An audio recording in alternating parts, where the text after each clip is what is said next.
I want you to imagine, just picture a really brilliant engineer. Okay. She spends, I don't know, maybe 5 agonizing years just working away in her garage. Right, the classic startup story. Exactly, the whole garage mythos. Yeah. She's pouring every single ounce of her savings, her intellect, her passion into this one single project. Wow. And against all odds, she actually does it. She builds this fully functional, highly efficient, zero-emission engine. Like a real breakthrough. A total breakthrough. It could fundamentally revolutionize transportation. I mean, objectively, it's a masterpiece of human ingenuity. So she's basically changed the world.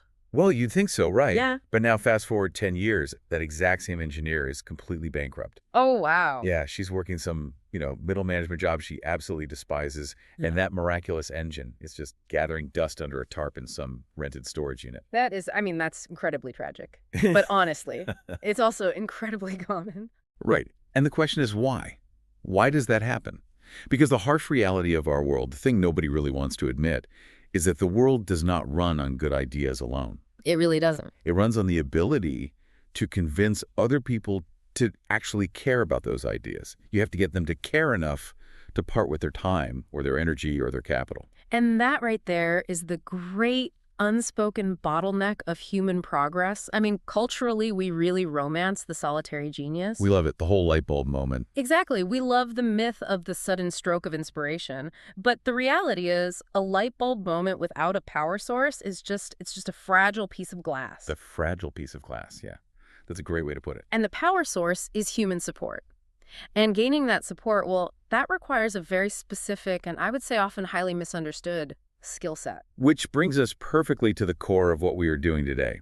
In this deep dive, we are exploring the foundational philosophy laid out in the introduction of Grant Cardone's book, The Closer's Survival Guide. Specifically, we're looking at pages 9 through 11 today. Right. We're looking closely at this massive paradigm shift he introduces right out of the gate. You're going to learn why this ability to quote-unquote close is not just some sleazy tactical trick reserved for used car lots or, annoying telemarketers. It's way bigger than that. It is the fundamental life skill that bridges the gap between just wishing for reality to change and actually changing it. Yeah, and if you're an entrepreneur or a leader or honestly just someone trying to get your ideas off the ground in any capacity, understanding this shift is absolutely vital. Because without it, you're just the engineer with the tarp over your engine. Exactly. Without the ability to close your greatest visions and honestly your belief in yourself, they're at serious, serious risk of dying on the vine. So let's unpack this. Okay. Because the reframing here is just massive. We are taking a term, closing, that society has really locked away in a very specific box. A very marginalized commercial box. Right. When I hear the word closer, my mind immediately goes to like a guy in a cheap suit, sweating over a monthly quota, just trying to push someone into a predatory car loan. Or a timeshare presentation you can't escape. Yes, exactly. But the text aggressively challenges that instinct. Cardone basically redefines closing simply as the mechanism of engendering support. Engendering support, that's the key phrase. Right. He frames it as the defining line, the absolute boundary that separates those who have from those who do not have. It forces us to completely strip away all that societal baggage we've attached to the word, because when you remove that imagery of the pushy salesman, what is it close, fundamentally? It's just getting a yes. It is. It's not about manipulation. It's Right. not about tricking someone into doing something completely against their will. At its core, according to the text, closing is the act of moving ideas or products or services out of your head and into the marketplace of human interaction. Which applies to literally everything. Exactly. The text makes it very clear. If you want a job, if you want a raise, or if you just want to ensure you get what you want personally and professionally, you have to be a closer. You have to secure that definitive yes. You have to. And I want to look at how the text illustrates this, because I'll be honest, this is where my mind was just completely blown. The historical examples? Yes. Cardone lists these massive historical figures, people we normally revere as visionaries or inventors or statesmen, and he retroactively labels them as the ultimate closers. It's a bold move. Very bold. He starts with Christopher Columbus. Now, historically, we think of Columbus as, a navigator, an explorer. The guy with a map. Right. But the text points out that before he ever set foot on a boat, before any exploring happened, he had to secure funding. He had to close the Queen of Spain. let's break down the actual mechanics of that specific example, because I think it perfectly illustrates this concept of engendering support. Columbus had a grand vision of a new trade route, right? But a vision means absolutely nothing if you cannot secure the ships, the crew, the provisions, and the capital to actually execute it. You can't just swim there. No, you can't. He didn't just walk into the palace and say, hey, I have a great idea, trust me. He had to convince a monarch, someone with vast resources but also a lot to lose, that exchanging a portion of her resources for his completely unproven vision was a sound investment. He had to pitch her. He had to pitch her. He had to mitigate her perception of the risk. He had to sell the massive potential upside of new trade wealth. And he had to bring her to a point of definitive action, a signature on a royal decree. Which is the anatomy of a close. That is the exact anatomy of a close. Without that successful close, he's just a guy staring at the ocean with a map he drew himself. Wow. Yeah, he's just a dreamer. Exactly. And the text doesn't stop there. It brings in Benjamin Franklin, stating that he essentially closed the world on the concept of electricity. Right. And then it brings in John F. Kennedy. Think about JFK and the Apollo program. I mean, he didn't engineer the rockets. He definitely didn't calculate the orbital mechanics. No. So according to the text, what JFK actually did was close the United States population on funding space travel to the moon. And that is a phenomenal example of what closing looks like at a massive scale. JFK had a grand idea, sure, but that idea required an astronomical amount of money. Literally astronomical. Literally. It required an unprecedented level of national focus and the combined effort of hundreds of thousands of people. So when we look back at his famous "We choose to go to the moon" speech. We usually treat it as pure rhetoric, like historical poetry. Right, just a great speech. But viewed strictly through the lens of this text, it was a pitch. He was standing at the closing table on the vision of national prestige and technological dominance during the Cold War, and he was asking for their absolute buy-in. And he got the yes. He engendered the support necessary to turn science fiction into a historical milestone. Now, the text even pushes into the realm of social and political movements. It mentions Martin Luther King Jr., stating that he closed mankind on equality during a highly suppressive era. It does. It talks about Bill Gates closing the world on the concept of using a personal computer daily. It even points to Barack Obama. Right, arguing that he closed 60% of the U.S. population on voting for him. Yeah, raising an unprecedented amount of money, despite having, at the time, very limited prior political experience. And the inclusion of those specific, diverse figures is a highly deliberate structural choice by the author. Oh, so?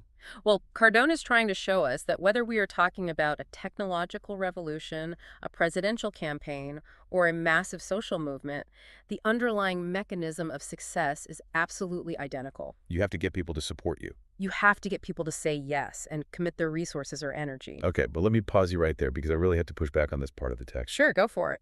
I understand the Columbus example. I even understand the JFK example. Yeah. Because at the end of the day, that was literally about securing taxpayer funding for a government project. Right, it had a clear financial component. But when we start applying sales terminology to figures like Martin Luther King Jr., I just feel a lot of friction there. It's jarring. It is. Yeah. Doesn't calling a monumental civil rights leader a, quote, closer severely cheapen their legacy? I mean, when we take a massive bloody struggle for human rights and reduce it to the vocabulary of a sales transaction, doesn't that feel incredibly cynical? That is the exact friction the author expects and wants you to feel, and it's a completely valid reaction from a cultural standpoint. Okay. But if we look closely at the underlying logic of the text and we try to impartially understand what he's conveying, the answer he would give is no. It doesn't cheapen it at all. Why not? Because, in fact, it elevates the concept of closing. What Cardone is arguing is that having a righteous dream or a morally pure intention is simply insufficient to affect change in the real world. Meaning being right just isn't enough. Exactly. Being morally right doesn't magically change laws. Being right doesn't dismantle oppressive, entrenched systems. It takes action. The true greatness of leaders like MLK lay precisely in their ability to get their ideas backed with physical energy, financial resources, and collective human effort. He had to convince people to act. He had to convince people to march, to face immense physical danger, to boycott buses, to organize across the country. That requires an extraordinarily high level of persuasion. Yeah, the stakes were literally life and death. Right. And he had to secure deep, meaningful commitment from millions of others. A noble dream without the mechanism of support is just a wish. A wish in a vacuum. So framing these figures as closers actually honors their effectiveness. It honors their ability to bridge the massive gap between a noble thought and a changed reality. It forces us to respect the mechanics of their execution, not just the purity of their intentions. Oh, I see. So it's really about removing the stigma of the word closing by recognizing the universality of the action itself. Precisely. The practical takeaway for you, listening to this right now, is that you have to aggressively reframe your relationship with this word. You have to stop viewing closing as a dirty word or as some purely commercial transactional act. It's so much broader. It is. If you are a founder trying to secure a seed round, obviously you are closing. But if you are a manager trying to get your team to adopt a new software system, you are closing. If you are a parent trying to convince your child to eat their vegetables. Well, you are trying to engender support. Whenever you need to move a vision from your head into the physical world, you are sitting at the closing table. That is the exact paradigm shift Cardone is pushing. And if you refuse to accept that you are at that table, well, you are going to lose the negotiation by default. Because you don't even know you're playing the game. Exactly. Which leads us directly into the second major idea of this text, which is the fatal gap between dreaming and doing. The illusion of the grand idea. All right, let's use an analogy here to really nail this down. Think of a grand idea like potential energy in physics, like a massive boulder sitting perfectly still at the very top of a steep hill. Okay, I can picture that. It possesses immense potential energy. It looks really impressive sitting up there. But until you apply kinetic energy, until you actually give it a push, it just sits there gathering moss. It doesn't actually do anything. It's just a rock. It's just a rock. The text argues that the world is completely overflowing with people who have these boulder-on-the-hill dreams of new products or ideas that could totally change the world. But they never become reality. Never. And why? Simply because the dreamer lacked the kinetic energy. They couldn't close others on supporting the dream. And this explains so much of the quiet frustration we see out there, especially in the entrepreneurial world and the creative class. Oh, definitely. We live in a society that really coddles the ideas person. We praise innovation and brainstorming, and we have countless seminars on ideation. Ideation is huge right now. It is, but the text points out a really harsh truth. Ideas are incredibly cheap. The world is abundant with ideas. Everyone has an app idea. Literally everyone. What the world is critically short on are people who possess the tenacity and the skill to secure the funding and the backing to actually execute those ideas. The push. The push. The true differentiator between a wildly successful innovator and a forgotten dreamer is not raw intelligence. It's not having a higher IQ or a better whiteboard. It is purely the ability to close. That is a really tough pill to swallow for anyone who prides themselves on being a visionary. It hurts the ego, for sure. But Cardone backs this up with a claim about corporate failure that completely flies in the face of standard business wisdom. He states in the text that companies don't actually fail because of a shortage of money. Let's dig into the exact phrasing there because it's highly nuanced. He says they fail because they are unable to fund themselves through an inability to close new business. Okay, wait, I need to challenge this because it sounds a little bit like semantics to me. How? Well, I read about startups crashing and burning every single week. And the founders always say, we ran out of runway, we couldn't secure the Series B. Right, the money dried up. If you look at their corporate bank accounts, the balance is literally zero. How can the text argue that this is not a shortage of money? It's mathematically a shortage of money. It's a fair point. And furthermore, what if the product is just terrible? What if they build an app that nobody wants or needs? Isn't that a product failure or a market fit failure rather than a failure to close? It's a great question, but we really have to look at the causality here. Yes, the bank account reads zero, but money doesn't just spontaneously evaporate into the ether. Well, no. It ceases to flow in. And why does it cease to flow in? Because at some point, the company stops successfully convincing people to exchange their capital for the company's value. Ah, I see. The shortage of money is just the lagging indicator. It is the symptom of the disease. The disease itself is the inability to close. So even if the product is fundamentally bad, you're saying that's still a closing problem. Absolutely, according to this framework. If the product is bad, you failed to close the market on its value. You failed to listen to the market's objections and iterate. You couldn't sell them on the vision. Right. And if your product needs pivoting, you have to close your investors on giving you more time and money to make that pivot. You have to go back to the table. Exactly. The ultimate feedback loop of a successful close is the flow of resources. If the resources stop flowing, you have failed at the point of exchange. Cardone is arguing that entrepreneurs often blame the market or the economy or lack of funding because it shifts the blame away from their own personal inability to compel an agreement. Man, that makes total sense when you frame it as a feedback loop. It's almost as if running out of money is the convenient excuse we use to protect our egos from the harsh fact that we just couldn't convince enough people to say yes. It's a defense mechanism. It really is. So the practical application of this, for you, the listener, whether you are launching a startup, pushing a new initiative at your corporate job, or honestly just trying to secure a promotion, is that you must radically pivot where you allocate your focus. Your energy allocation has to change. Exactly. Yeah. If you are spending 90% of your time perfecting your idea in a vacuum, tweaking the logo, or obsessing over the product features, Which is what most people do. which is what everyone does, and then you only spend 10% of your time actively trying to get people to support it, you are engineering your own failure. You're polishing the boulder but refusing to push it. Yes, you have to prioritize learning how to compel others to exchange value with you. The close is the engine. Everything else is just the paint shop. Precisely. You cannot operate under the illusion of if you build it, they will come. The field of dreams fallacy. It is a complete myth in the business world. The reality is you have to build it, and then you have to aggressively close them on coming to look at it. The value of your idea is locked away until you finalize the transaction that brings it into the world. But the text goes even deeper than just the structural or financial mechanics of success. Huh. And this brings us to the third major concept in this introduction, which honestly I found to be the most profound part of the whole reading. The psychological aspect. Yes. It's about the devastating, hidden psychological costs of failing to close. Because this isn't just about P&L statements or corporate bankruptcy. There is a severe human cost. This is where Cardone gets incredibly psychological and honestly very raw.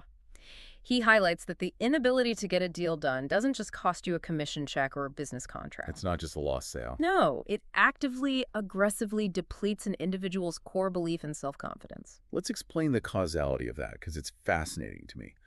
Why does failing to close drain our confidence so specifically? Think about how the human brain processes open loops.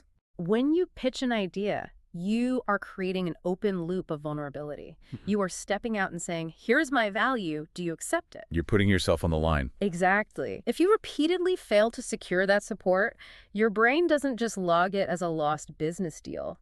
It logs it as a personal rejection of your competence. Wow. Yeah, that hits hard. The text explicitly outlines this downward spiral. It states that the failure to close breeds a highly toxic emotional cycle. It's a chain reaction. It starts with uncertainty. You miss a few deals and you think, am I doing this right? Right, and just a little flicker of doubt. But then it degrades into insecurity. Am I actually good at this? From there, it breeds deep doubt, then outright fear, and ultimately it results in a total loss of hope. It just snowballs. It is an emotional expense that compounds over time. Let's paint a really clear picture of what this looks like in the real world based on the text. Imagine a highly motivated, passionate entrepreneur. We all know someone like this. We do. They have a great vision. They grind day and night. They get people interested. They secure great meetings. They have fantastic, polished slide decks. But they can never cross the finish line. Exactly. They can never seem to get the signature. They can never get the actual check written. Over time, according to the text, what happens to that person? They burn out. They become visibly demoralized.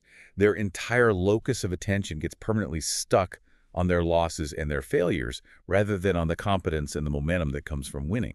Which forces us to ask a deeply unsettling question. How many brilliant people have abandoned their life's quest, their true calling, simply because they could no longer endure the sheer emotional expense of not closing? It's tragic to think about. Because when your attention becomes entirely fixated on your failures, your peripheral vision shrinks. You literally stop seeing new opportunities. You're just staring at the wall. Right. And the text is very stark about this consequence. Cardone writes that this inability to finalize an agreement is the ruin of individuals, companies, and entire industries. Entire industries. It's not merely that they didn't generate enough revenue, it's that the repeated compounding failure to close fundamentally broke their spirit. That is heavy. It frames the act of closing as something far beyond business strategy. It implies that learning to close is fundamentally an act of psychological self-preservation. That is exactly how the listener needs to process this takeaway. You must protect your self-confidence by mastering the mechanics of the close. It's armor. Yes. You have to treat closing not just as a financial imperative for your business, but as an emotional survival mechanic for your own mental health. Winning the close provides psychological armor. It gives you proof. It gives you the tangible proof of concept you need to keep going. It validates your struggle and all your late-night effort. Conversely, failing to close, if it's repeated over and over without correction, will inevitably drain your will to succeed. So we've covered massive ground here today. Let's synthesize exactly what this all means and why it matters for you. Let's bring it all together. The soul of this introduction, the grand unified theory that Cardone is presenting, is that closing is the ultimate catalyst of all human progress. It's the kinetic energy. It is the kinetic energy that moves the boulder. Whether you are selling a physical product, pitching a tech startup, asking for a raise, or leading a sweeping civil rights movement, The mechanism is the same. your ultimate success depends entirely on your ability to confidently guide others to say yes and commit their resources to your vision. Closing is the vital bridge between the world exactly as it is right now and the world as you desperately want it to be. It is the critical point of exchange where theory becomes reality. And I think this text leaves us with a deeply provocative question to mull over. Makes that. Well, if we accept this premise that every single interaction where you require the support, energy, or resources of another human being is, in fact, a close fave, I want you to look back at your day today. Just today. Just today. Look at your meetings, your conversations with your spouse, your emails to your boss. What deals have you been casually walking away from? What support have you been leaving on the table simply because you didn't even realize you were sitting at a negotiating table? Oh, wow. That is a phenomenal question to carry with you. Because once you see the world through the lens of the close, you realize how much agency you actually have to shape your reality. You're at the table all the time. But recognizing the table is only the first step. Next time, on our next deep dive into this material, we are turning the page to Chapter 1, where we uncover the exact, unapologetic goal of this survival guide. We're getting into the mechanics. We are, and we'll explore exactly how you can transform yourself from a passive spectator of your own ideas into a master of that critical exchange point. The world is littered with the bodies of people who learned how to sell but completely failed when it came time to actually close the deal. Yeah, it's a brutal image to start with, I know. Yeah. But it really perfectly frames the massive disconnect we're looking at today. Right. It really does. Because, we live in a culture that just champions the pitch. We love the charismatic presenters. Oh, absolutely. The visionary with the beautiful slide deck. Exactly. The entrepreneur who can just talk for hours about the potential of their idea. But when you look at the mechanics of how reality actually changes, none of that matters without the close. Yeah. Society constantly bombards us with this idea that being a closer is manipulative, right? It's aggressive. It's the domain of the sleazy operator. Right, the used car salesman stereotype. Yeah. But the reality presented in the material we are examining today, it flips that entirely. The goal of this book, and really the core thesis of this chapter, is that without the act of closing, no dream, no product, and no social movement ever becomes a reality. Wow. Without the close, literally everyone loses. I really want to dig into that tension because the stereotype is just incredibly strong. When we hear the word closer, I mean, most of us immediately picture Glengarry Glen Ross. Oh, for sure. Coffee is for closers. Right. We picture the slicked back hair, the high pressure tactics, that always be closing shark who is just trying to force someone into a decision they'll regret the next morning. Yeah, and that's entirely the wrong way to look at it. But if you are listening to this right now, whether you are an entrepreneur trying to pitch a startup to a room of skeptical investors, or, a mid-level employee sitting across from your boss asking for a raise that you desperately need. You're just a close. Exactly. Or maybe you're a visionary trying to change your local community with a new nonprofit. This deep dive is designed to ensure you never walk away empty-handed again. Our mission today is to thoroughly unpack Grant Cardone's The Closer's Survival Guide, specifically looking at the foundational principles. And we're not just going to skim the surface of basic sales techniques here. No. What we have is not your standard run-of-the-mill corporate sales manual. It is a profound, almost philosophical breakdown of how human beings exchange value with one another. Yeah, it really goes deep. We are going to deconstruct the specific psychology of a master closer. We're going to analyze the deep, often childhood-rooted reasons why the vast majority of people completely freeze up and fail at the finish line. The fear factor. The fear factor, exactly. And later on, we're going to dissect the exact word-for-word scripts, really the actual cognitive architecture of the conversation that you can use to seal the deal in your own life. Okay, let's unpack this, because the very first thing the text does is draw this massive, uncompromising line in the sand between selling and closing. Right, they are not the same thing. Not at all. They are treated as two entirely different universes of behavior. Selling is just the presentation. It's the song and dance. Yep. You can be the most articulate, compelling presenter in the world, but closing is the actual end game. It is the final, decisive step in the pursuit of any goal. If we connect this to the bigger picture, closing is an absolute survival necessity for every single person. Not just people with sales in their job title. Yeah, that's a huge point. It's the definitive dividing line that separates the passive dreamers of the world from the exceptional individuals who actually bend reality to make those dreams come true. Because there are a lot of dreamers out there. So many. Yeah. Just think about the sheer volume of brilliant ideas that are conceived every single day. We're talking about millions of world-changing concepts. Sure. But where do they end up? They die in private journals. They fade away in casual coffee shop conversations. That's so depressing, but true. And they die because the person who possessed the dream couldn't close a single other human being on supporting it, funding it, or believing in it enough to take action. To really shatter the idea that closing is just about pushing cars or software, the author brings in some massive historical examples, and this is where the paradigm really shifted for me. Yeah, these are great. Let's look at Christopher Columbus. We learn about his voyage in school, but we rarely think about the fact that he had to relentlessly close the Queen of Spain. He really did. He had to convince a monarch who is dealing with her own geopolitical issues and, frankly, depleted treasuries to fund a highly dangerous, mathematically questionable voyage into the unknown. It was a crazy pitch. Right. He didn't just present a nice map, he had to get her signature on the funding. Or look at Benjamin Franklin. He didn't just discover properties of electricity. He had to close the scientific community and the broader world on its actual utility. The JFK example in the text is perhaps the most illustrative of this. Oh, walk us through that one. So in the early 1960s, John F. Kennedy didn't just stand up and casually suggest we go to the moon. He had to close the United States Congress and the American public on a seemingly impossible, incredibly dangerous mission. The stakes were astronomical, literally. Literally. Think about the context. The country is dealing with massive civil rights struggles. The Cold War is at its absolute peak, and he is asking for billions of dollars for an unprecedented technological leap. Right. The speech he gave at Rice University, that was the pitch. But the subsequent maneuvering to secure the funding and the national commitment, that was the close. And Martin Luther King Jr. didn't just have a dream. He had to close a deeply divided, racially fractured society on the vision of equality. You had to get buy-in. Massive buy-in. He had to compel people to actually march, to boycott, to risk their lives.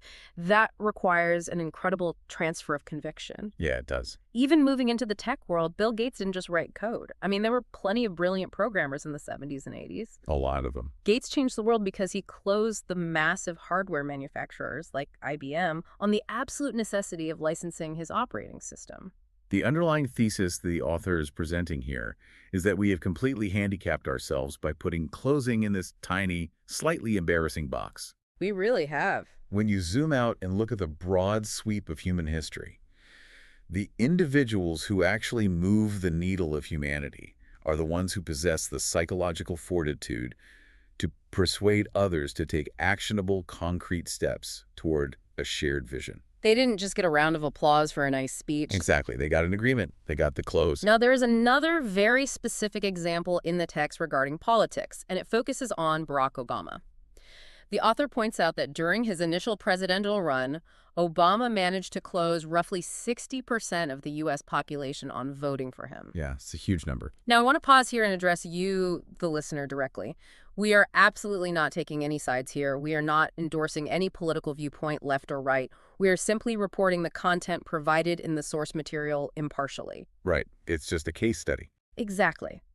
The author uses this specific historical moment purely as an objective example of a political figure utilizing high-level closing skills to raise unprecedented amounts of money and gain massive support, despite having relatively limited national experience at the time.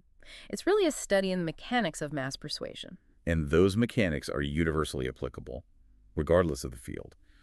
It is fundamentally about taking potential energy, the interest, the excitement, the possibility, and forcing it to convert into kinetic energy. Which is action. Action, money, or commitment. But this brings us back to the primary obstacle. Despite all these grand historical examples, the social stigma attached to the act of closing remains incredibly thick. Oh, it's suffocating. If you tell someone at a dinner party you are a closer, they instinctively check their wallet. They do. They take a step back. We are so conditioned by pop culture to view the ask as inherently pushy. Doesn't the very act of overcoming someone's objections require a certain level of, I don't know, trickery? Aren't you inherently forcing them to do something they don't want to do? That assumption is exactly what the text violently attacks.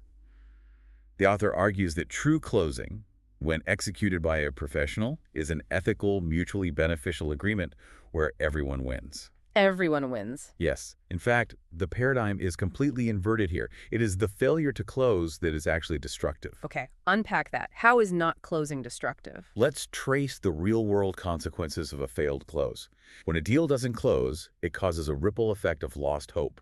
It depletes the confidence of the salesperson. It leads to bankrupt companies that lay off their workers. Right, the business fails. And crucially, it leaves the buyer, the person who came to you looking for help, with an entirely unhandled problem. They're still stuck. Exactly. True closing is framed here as a profound service you provide. You are stepping in to help someone navigate their own fear and indecision so they can arrive at a solution that benefits them. That perfectly sets up this concept the manual calls the critical exchange point. The close isn't just a vague transition. It is a highly specific, critical point in time where a transfer from one person to another occurs. It's the exact moment ownership shifts. And here is the harsh, uncompromising reality the text presents. If there is no exchange, absolutely no real value is created. None at all. None. You could have spent 3 weeks building the most beautiful, data-rich presentation. You could be incredibly friendly, charming, and attentive. You could execute a flawless, mind-blowing demonstration of your product. You could take them to a nice steak dinner. Right. But none of that preparation matters until that critical exchange happens. You have not actually helped anyone until they take ownership of the solution. Okay, I want to make this intensely concrete for the listener because the author uses this brilliant workout analogy that completely changed how I view this. Oh, the gym analogy. I love this one. It's so good. Think about going to the gym. The act of exercising, the running on the treadmill, the sweating, the lifting weights until your muscles burn. That is just the preparation. That is the presentation. Yep. But the close is the physical result. The close is when your cholesterol actually drops. It's when you step on the scale and see you've lost the weight, or you look in the mirror and see new muscle mass. The tangible change. Exactly. If you put in all that sweat, but you quit going to the gym right before your body actually undergoes the physiological change, you never receive the exchange value of the workout. The sweat was just the pitch. The physical transformation is the close. That analogy strips away so much of the ego that salespeople and entrepreneurs tend to carry. It really does. When you connect the gym analogy to business, it forces a brutal self-assessment. Customers do not pay you for your sweat. They do not hand over their hard-earned money just because you delivered a nice presentation or because you made them smile over a cup of coffee. No, they don't care about your sweat. They pay for the actual transfer of ownership. They pay for the moment they get what they want, a concrete solution to their pain point, and you get what you need, which is the capital to sustain your business. Everything else is just cardio. Just cardio. I love that. Yeah. Let me push back on this, though, or at least play devil's advocate for a second, because this happens in the real world constantly. Zero. What if the presentation is genuinely great? Hmm. The customer is nodding along, they love the product, they agree it solves their problem, but at the end, they stand up, shake your hand, and say, "This is fantastic, I just need a few days to think about it." Ah, the classic stall. Right. Haven't I still planted a seed? Haven't I built a relationship that has future value? A seed that someone else will likely harvest when they actually ask for the exchange. Ouch. It's true, though. The author addresses that exact scenario bluntly. When they walk away to think about it, no one wins. It's a profound lose-lose scenario. Oh, so Well, the customer walks out the door, goes back to their life, and they still have the exact same unhandled problem they came to you to solve. Their life has not improved. it makes sense. And you, the professional who had the cure to their pain, have no resources to expand your business, improve your product, or feed your family. You were of no real service to them because your fear of pushing them let them walk away without a solution. Here's where it gets really interesting. The text takes this concept of the single close and scales it up into something it calls the creation of an economy. This is a huge paradigm shift. Because we are so deeply conditioned to think of a closed deal as an isolated private event between two people, but it's not. There is an entire microeconomy breathing inside every single successful close. It creates a massive ripple effect. Yeah. A close is never just an endpoint. It is a catalyst. Exactly. The manual walks the listener through a phenomenal breakdown of a car dealership to illustrate this. Imagine a salesperson finally closes a customer on a new car. What actually happens in the next 24 hours? A lot of money moves. A lot. The dealership takes the customer's money. Immediately, they use a portion of that to pay the bank that financed the inventory. They pay local and state taxes, which fund the roads and schools. Right. The dealership uses the profit margin to hire more administrative staff, or they buy advertising space in the local paper, which keeps the paper in business. The salesperson takes their commission check, goes out to a local steakhouse to celebrate, and tips the waiter. And the waiter buys groceries. Exactly. That waiter takes the tip and buys shoes for their kid. That single high-pressure moment of closing the deal literally breathes financial life into the entire surrounding community. And you can scale that exact same mechanism up to a global macro level. The text loops back to the Bill Gates example to prove this. Yeah, walk us through the Gates example again through this lens. When Gates closed computer manufacturers on his software, he didn't just make Microsoft wealthy. By forcing that exchange, he birthed a massive global economy. Think about the thousands of third-party software companies, the millions of IT jobs, the entire new industries of cybersecurity and digital marketing.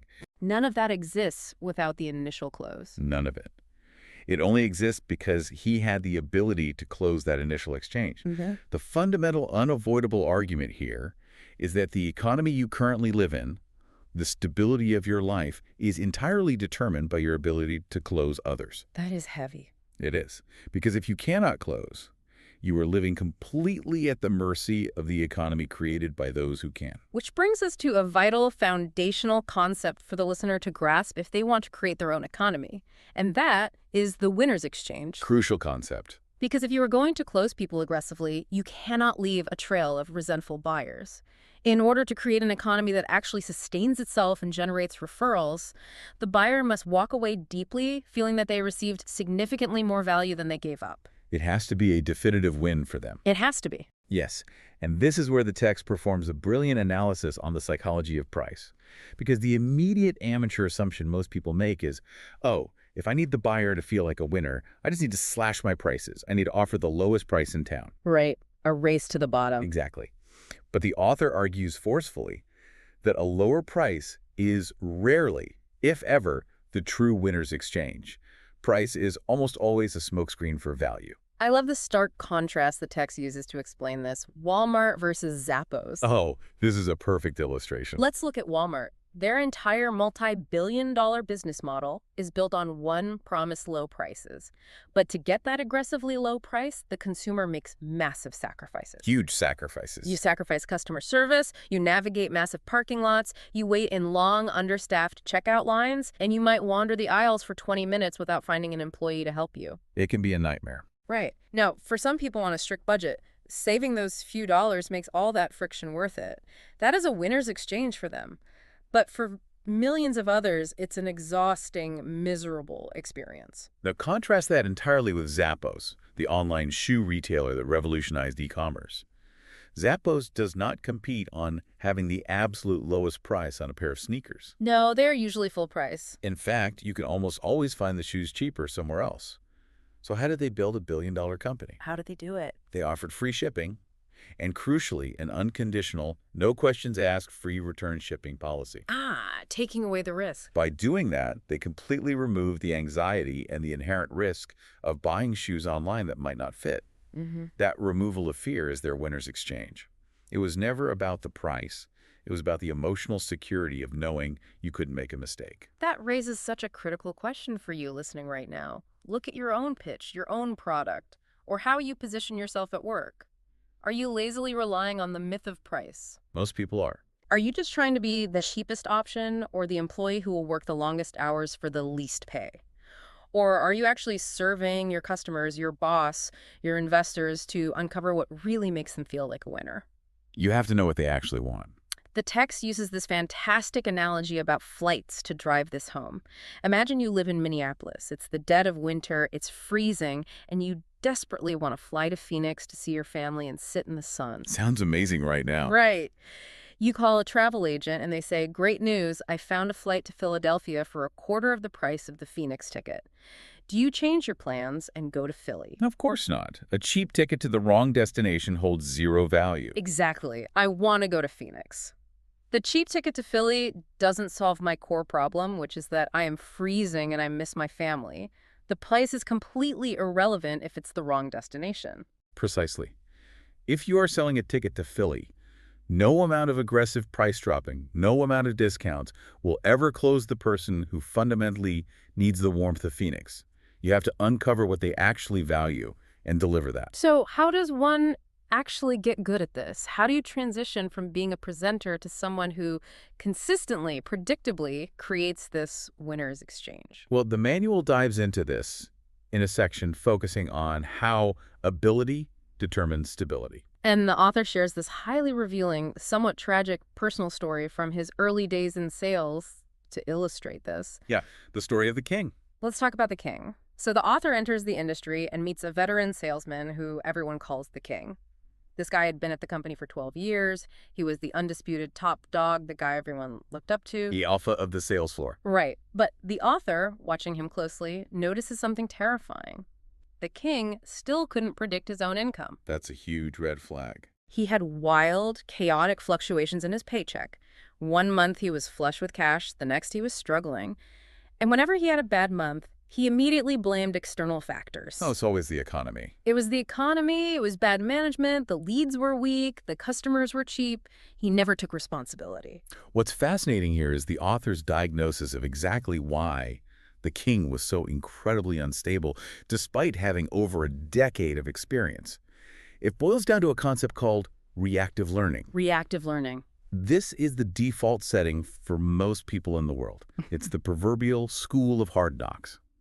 Reactive learning is when you only attempt to learn during the high-stakes experience itself. So on the fly. Yeah. You are in the middle of a tense negotiation, you try a new tactic, it blows up in your face, you lose a massive deal, and you mentally note, okay, I shouldn't do that again. That seems like a very expensive way to learn. The text points out the devastating flaw in this method. You are literally paying for your education with lost income. You are suffering massive transactional and emotional losses over the span of a career just to learn the basics. It's like trying to learn how to fly a commercial airliner while you're currently in a nosedive. That is a terrifying image, but very accurate. You might figure it out, but the cost of failure is catastrophic. Contrast that reactive nightmare with the author's chosen path, which he defines as proactive learning. Right, taking control before the event. He realized early on that simply putting in time on the clock does not equal mastery. Showing up for 12 years doesn't make you an expert if you just repeat the same mistakes. 10 years of experience or 1 year of experience repeated 10 times, right? Exactly. So he took a different route. He spent 2,000 hours practicing, drilling, and rehearsing closes with audio programs in his car and in his living room before he ever stepped into an actual high-pressure encounter with a client. Which, if you think about it, is exactly how true elite professionals in any high-stakes field operate. Look at professional athletes or Navy SEALs or Broadway actors. They don't just wing it. A Navy SEAL does not wing a hostage rescue. They don't figure out the room layout while they're kicking down the door. They drill the exact blueprint of the building in a mock-up hundreds of times in advance. Muscle memory. Exactly. Right. They rehearse every possible variable, every counterattack, so that when the live bullets are flying, their cognitive load is low and muscle memory takes over. In closing, the text insists you must know exactly what specific words and actions caused a successful close, so you can repeat it on demand. Because if you just stumble your way into a closed deal by accident, maybe because the customer was already eager to buy it, you haven't learned a single thing. Nothing at all. And more importantly, you can't predict your future success. The author plays with the spelling of the word no here, and while it might seem simple, it's incredibly profound. Oh, I love this part. Think of the word K-N-O-W. K-N-O-W. If you remove the K, which he says stands for knowledge, Yeah. and you remove the W, which stands for wisdom, from the word K-N-W, what are you literally left with? N-O-N. And no. If you do not possess the proactive knowledge and the applied wisdom of how to systematically close a transaction, you are mathematically guaranteed to hear the word no for the rest of your life. It is a memorable heuristic, but it drives the point home perfectly. Knowledge in this context isn't passive trivia. It's not reading a book and nodding along. Knowledge is the active, drilled capability to predict and control the outcome of a human interaction. Yeah, that's exactly it. So let's fast forward to the actual moment of truth. Let's look at the make-break point. Because all the proactive learning, all the drilling in your car, it all still leads you to this one physical, emotionally charged moment where you have to look another human being in the eye and ask them to part with their money or their resources. The moment of truth. And the text vividly describes the physical symptoms we all experience at this exact moment. The sweaty palms, the racing heart, the dry mouth, suddenly getting tongue-tied. Why does our biology betray us like that just because we have to ask a question? It's the amygdala reacting to perceived danger. The author explains that fear, specifically in the context of a negotiation or a close, is simply an indicator that you do not know something. Interesting. So it's a lack of data. Your body is reacting to the massive uncertainty of the outcome. You are afraid of rejection, which evolutionarily feels like being exiled from the tribe. But the text offers a powerful cognitive override here. What is it? If you shift your paradigm, if you truly deeply internalize the belief that closing is not an act of taking something from the person, but rather an essential service to aid them in making a decision that will improve their life, the fear begins to dissipate. Because your intention changes. Right. You aren't attacking them, you're throwing them a life preserver. And you shouldn't be sweating and terrified to throw a drowning person a life preserver. Exactly. That paradigm shift is absolutely huge. But there's a dangerous trap hidden here, especially for people who pride themselves on their interpersonal skills and focus heavily on building relationships. Oh, the trap of being nice. Yes. The text calls it the trap of being nice. Now, we all want to be nice, but the manual actually digs up the etymology of the word nice, and it is shocking. It really is. It originates from the Latin word nescius, which literally translates to ignorant, unaware, or foolish. I'm so glad you brought that up because it perfectly highlights the danger of confusing sociability with effectiveness. Yeah, being friendly isn't being effective. The text unpacks this trap by introducing the 20-80 rule of closing. The rule states that the actual act of closing only makes up about 20% of the total time you spend with a prospect. Okay, so small fraction. A very small fraction. The other 80% is the greeting, the relationship building, the presentation, the demonstration. But, and this is the critical caveat, that final 20% of the time represents 100% of your income and your results. All the money is in the 20%. If you spend all your time and energy just being a nice relationship builder, chatting about their kids and their golf game, but you never actually transition to the hard work of closing, you aren't a professional. What does he call it? The author calls you a professional visitor. You are literally just wasting their time and yours under the guise of being friendly. A professional visitor. That hurts, but it's so accurate. To combat the trap of just being a professional visitor, the text breaks down what the C in the word close actually stands for. It's a great acronym. It's not about morphing into an aggressive jerk. It's about embodying the 3 C's. Number 1 is commitment. You have to be emotionally impelled and fiercely dedicated to getting the deal done because you genuinely believe the client needs it. Belief is key. Number 2 is consistency. You need freedom from variation. You need a reliable process you trust, rather than riding an emotional roller coaster every pitch. Like the king did. Exactly like the king. And number 3 is a can-do attitude. You have to bring a level of certainty and energy that overwhelms and absorbs their natural hesitation. And again, the author uses a great spelling analogy to reinforce this. If you strip the C from the word close, what word are you left with? Lose. Lose. Mm. Without that commitment, without that consistency, and without that can-do attitude, you lose. The client loses the solution, the company loses the revenue, the entire microeconomy stalls. Okay, so we've established the philosophy, the necessity, and the mindset. But let's get into the weeds.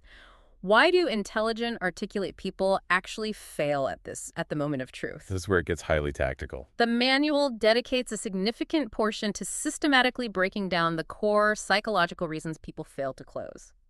Let's explore these because I guarantee everyone listening will recognize themselves in at least a few of these. Oh, definitely. The first reason is almost laughably simple, yet devastating. They never attempted to close. It happens all the time. They literally just do the presentation, wrap up their slides, and then stand there waiting for the customer to magically offer them a check. They never actually formulate the words to ask for the exchange. It sounds absurd, but it is the single biggest point of failure in business. It stems from paralysis by analysis or a deep-seated paralyzing fear of rejection, Right. which leads perfectly into the second major reason. Pressure is perceived as inherently bad. Where does this come from? The author traces this directly back to our childhood conditioning. How we're raised. Think about how we are raised. We are constantly told as kids, learn to accept no. Don't be pushy. Mind your manners. If they said no the first time, don't ask again. Sure, be polite. And while that programming is fantastic for raising a polite, manageable child who doesn't throw tantrums in the grocery store, the text argues it is absolutely suicidal programming for an adult in business. That childhood conditioning runs so deep, we equate persistence with being a nuisance. But the author uses this incredibly personal, revealing story to illustrate what he calls positive insistence. The story about his wife. Yes. He talks about his own courtship with his wife. He says he persisted for 13 straight months to win her heart. 13 months. She said no, she ignored him, she pushed him away.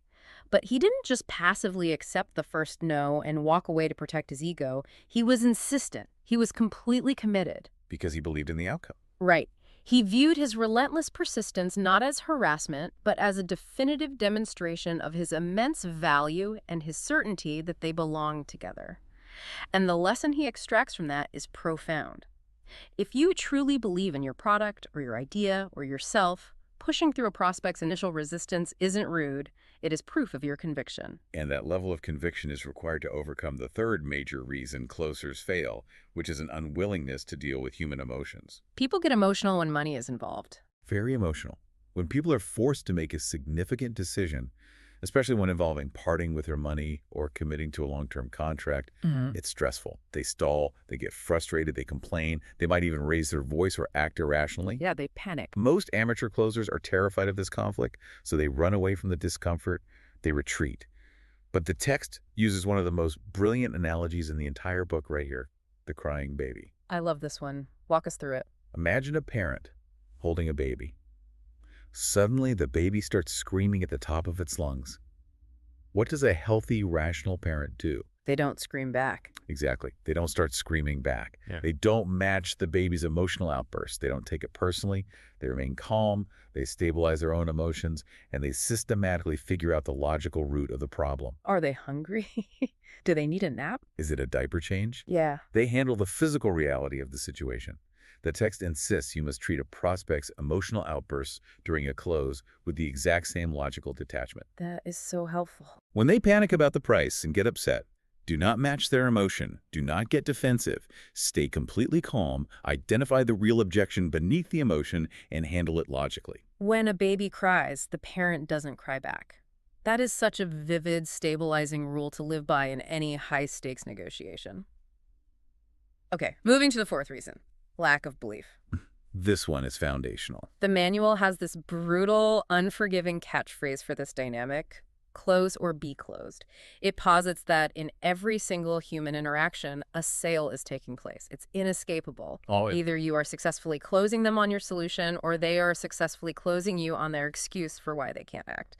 And the rule is, the most sold person always wins. The most sold person wins. If you don't believe in your product with every fiber of your being, if you have even a shadow of a doubt about its value, the prospect will easily sense that, and they will sell you on why they shouldn't buy it. This naturally links to the fifth reason, which is highly practical. An incorrect estimation of effort. People wildly underestimate what it takes to get an agreement. They think it'll be easy. They assume closing will be a smooth, logical conversation, so they don't prepare for intense resistance. The text brings up a weightlifting analogy to explain this failure. Imagine you go to the gym and you meticulously train your muscles to lift exactly 3 pounds. Okay, 3 pounds. You can lift 3 pounds perfectly under ideal conditions, but then life throws a slight variable at you.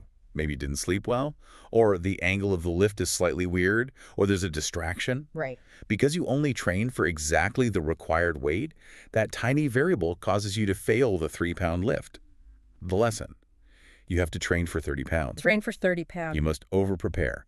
You must drill for the absolute worst-case scenario, the most hostile prospect, and the toughest objections, so that when you face a normal close, it feels effortless. Train for 30 pounds. I'm literally writing that down right now. The sixth reason is absolutely fascinating because it aggressively pushes back against a very common, very comfortable societal norm, the desire to be reasonable. Society loves reasonable people. They do. The text explicitly warns against the societal push to just be satisfied, to take it easy, or to not push too hard.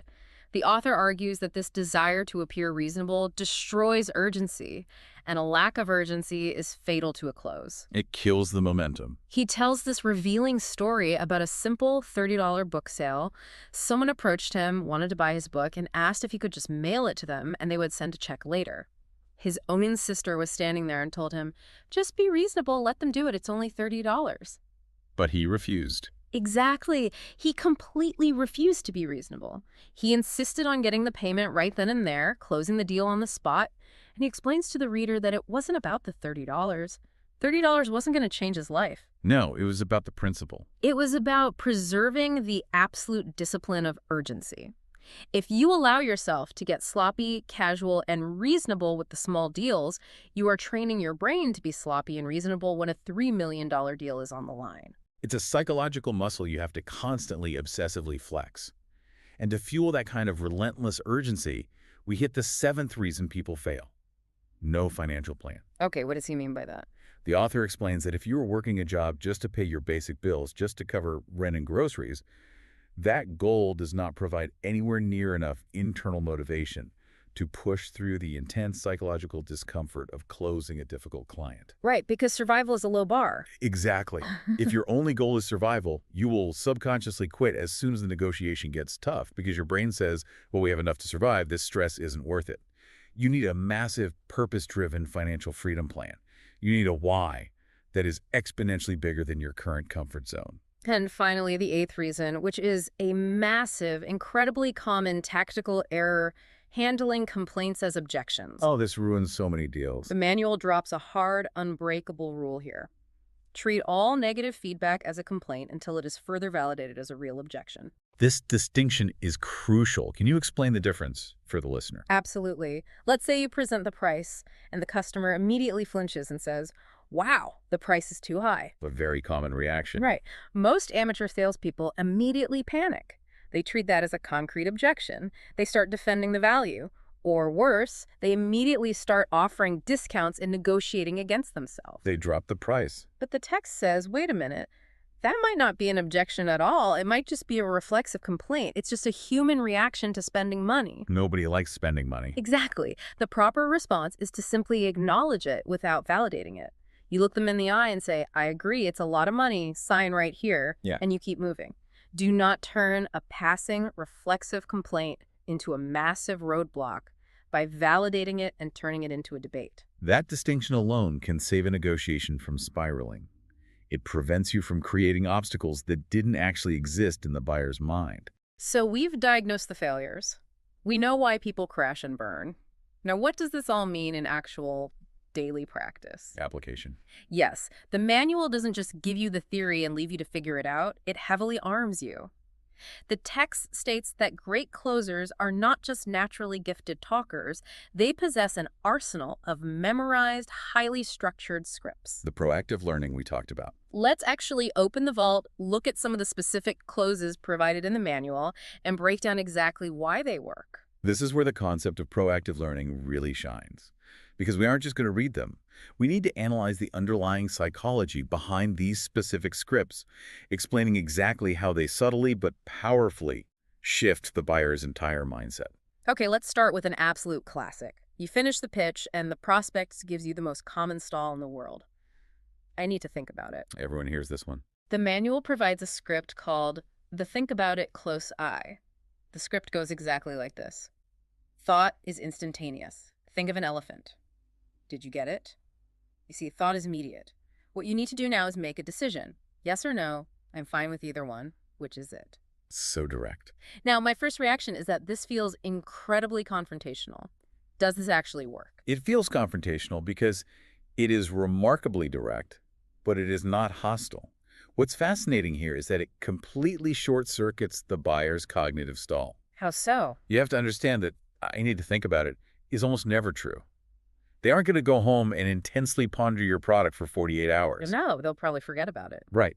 It is simply a polite, socially acceptable way of hiding their real objection, which is usually a fear of making a mistake, a lack of funds, or a lack of authority to make the purchase. Oh, that makes sense. By using the elephant example to point out that thought is literally instantaneous, you gracefully call their bluff. You flesh out the hidden objection.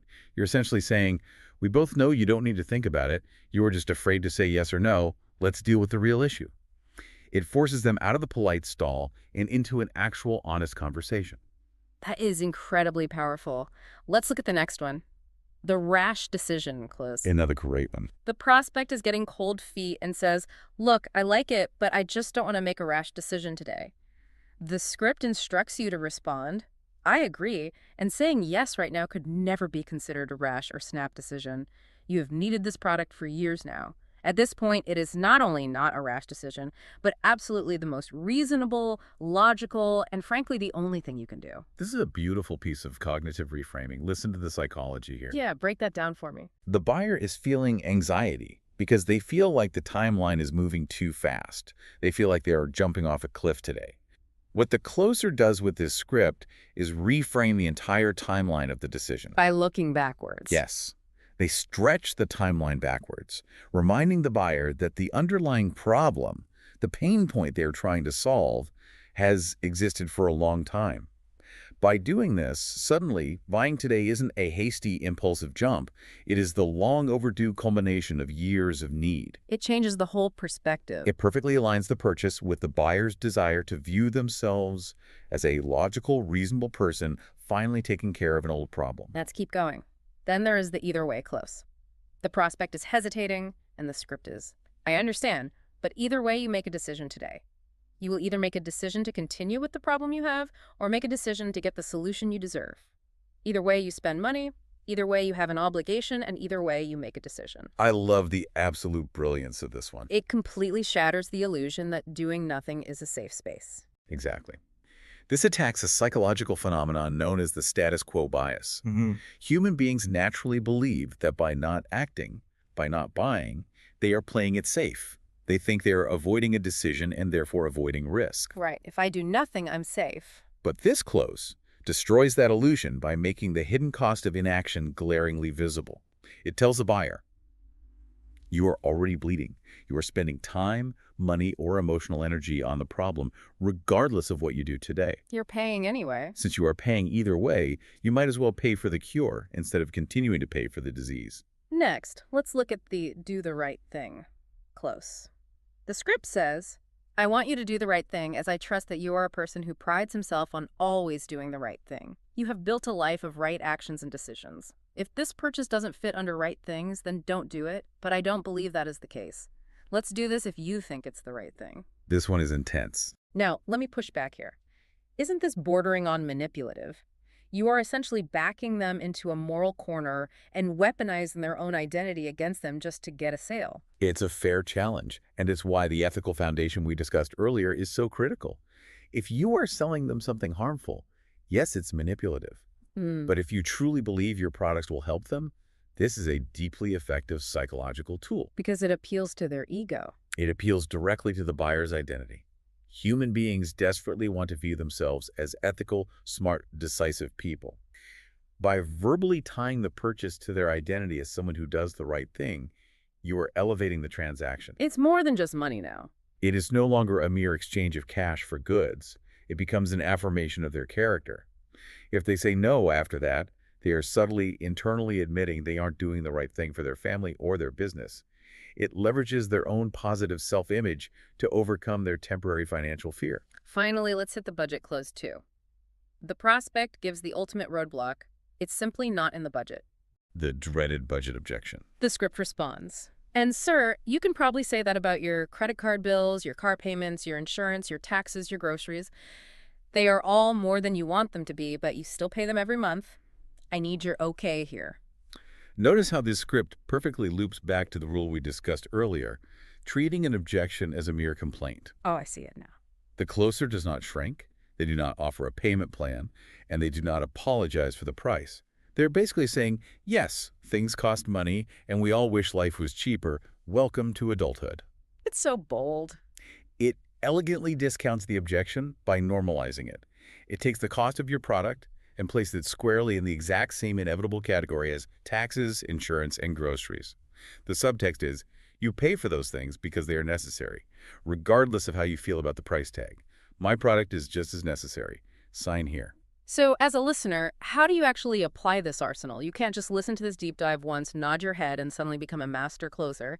How do you operationalize these scripts? You don't, and the manual is extremely strict about the application process. Every single close in the book is attached to a mandatory proactive learning section. It requires physical action. You have to do the work. The listener must sit down with a pen and paper and physically write out exactly how they will customize these specific scripts for their own unique product, their own startup idea, or their own salary negotiation. And then they must proactively predict the counter objections. So if I use the elephant close, I need to know what they'll say next. Exactly. If you hit a client with the think about it elephant close, what are they going to say next? Will they laugh? Will they get defensive? If you don't instantly know the counter move, you haven't practiced enough. You have to role play and drill these scripts until they bypass your conscious thought and become second nature. So what does this all mean when we put the pieces together? If we step back and look at the entirety of the closer's survival guide, the soul of this material isn't about teaching you how to be a slick, fast-talking manipulator. Not at all. The core message, the paradigm shift, is that closing is not an aggressive act of taking. When done correctly, it is the ultimate act of service. It is the exact, thrilling moment that potential energy finally becomes kinetic energy. I love that phrasing. It is the precise moment an abstract idea crashes into reality and becomes real. I completely agree, and it leaves us with a sobering reality to consider. Without the courage to execute the close, your greatest ideas, your most innovative products, your highest intentions for your family or your community, they all remain permanently trapped in the useless realm of theory. And theory helps no one. They help absolutely no one. The world is not shaped by the smartest people. It is shaped by those who have the courage and the drilled skill to ask for the exchange. Look at your life right now. Take an honest inventory. Think about the no's you are currently getting. Think about the projects that are stalled on your desk, the promotions you haven't received, the clients who walked away to think about it and never called back. Take a tough look in the mirror. The author suggests a radical accountability here. Those aren't mysterious rejections from the universe. They aren't bad luck or a bad economy. They are simply a shortage of your own proactive knowledge, your own preparation, and your own willingness to persist through the discomfort of the ask. Which leaves us with a final provocative thought for you to mull over today. Lay it on us. Ask yourself honestly, what is the one massive dream, the one disruptive idea, or the one deep personal desire you've been selling to the people around you for years, but have been entirely too afraid to actually look them in the eye and ask them to close on? What exactly are you waiting for? Thank you for joining us on this deep dive. We hope this exploration gives you a completely new lens on how true value is actually created and exchanged in the real world. And remember, until you step up, face the fear, and ask for the exchange, everything else you are doing, it's just an exercise. Keep diving, and we'll see you next time. What if what if the economy isn't something you just live in, but actually something you actively create? I mean, what if your failure to finish a single conversation is literally the only thing keeping you from the life you want? Oh man, it's a brutal reality check, isn't it? Because, we spend an incredible amount of our lives blaming, well, everything else. We blame macroeconomic trends or terrible timing or maybe just a lack of original ideas. Yeah, or our bosses. Right, exactly. We blame our bosses for our lack of progress. But when you really strip away all of those excuses and just look at the raw, unforgiving mechanics of success, the barrier isn't usually external at all. It is simply an inability to navigate the end game. It's the inability to actually finalize an agreement. Which is so true. I think we all have this like massive tendency to hide behind the preparation phase, Yeah. you know, Oh, absolutely. The safe zone. right? The safe zone. We love the pitch. We love the brainstorming sessions. We love setting up the marketing funnel. But the actual moment of looking someone in the eye and asking them to commit, that creates a very specific kind of paralysis for people. It really does. And that tension is exactly what we are dissecting today in this deep dive.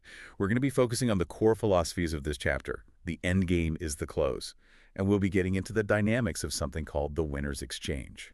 And it's such a vital shift in perspective, I think. Most people view selling or, pitching as just an attempt to convince someone that an idea is good. Like, hey, do you like this? Yeah, seeking validation. Exactly.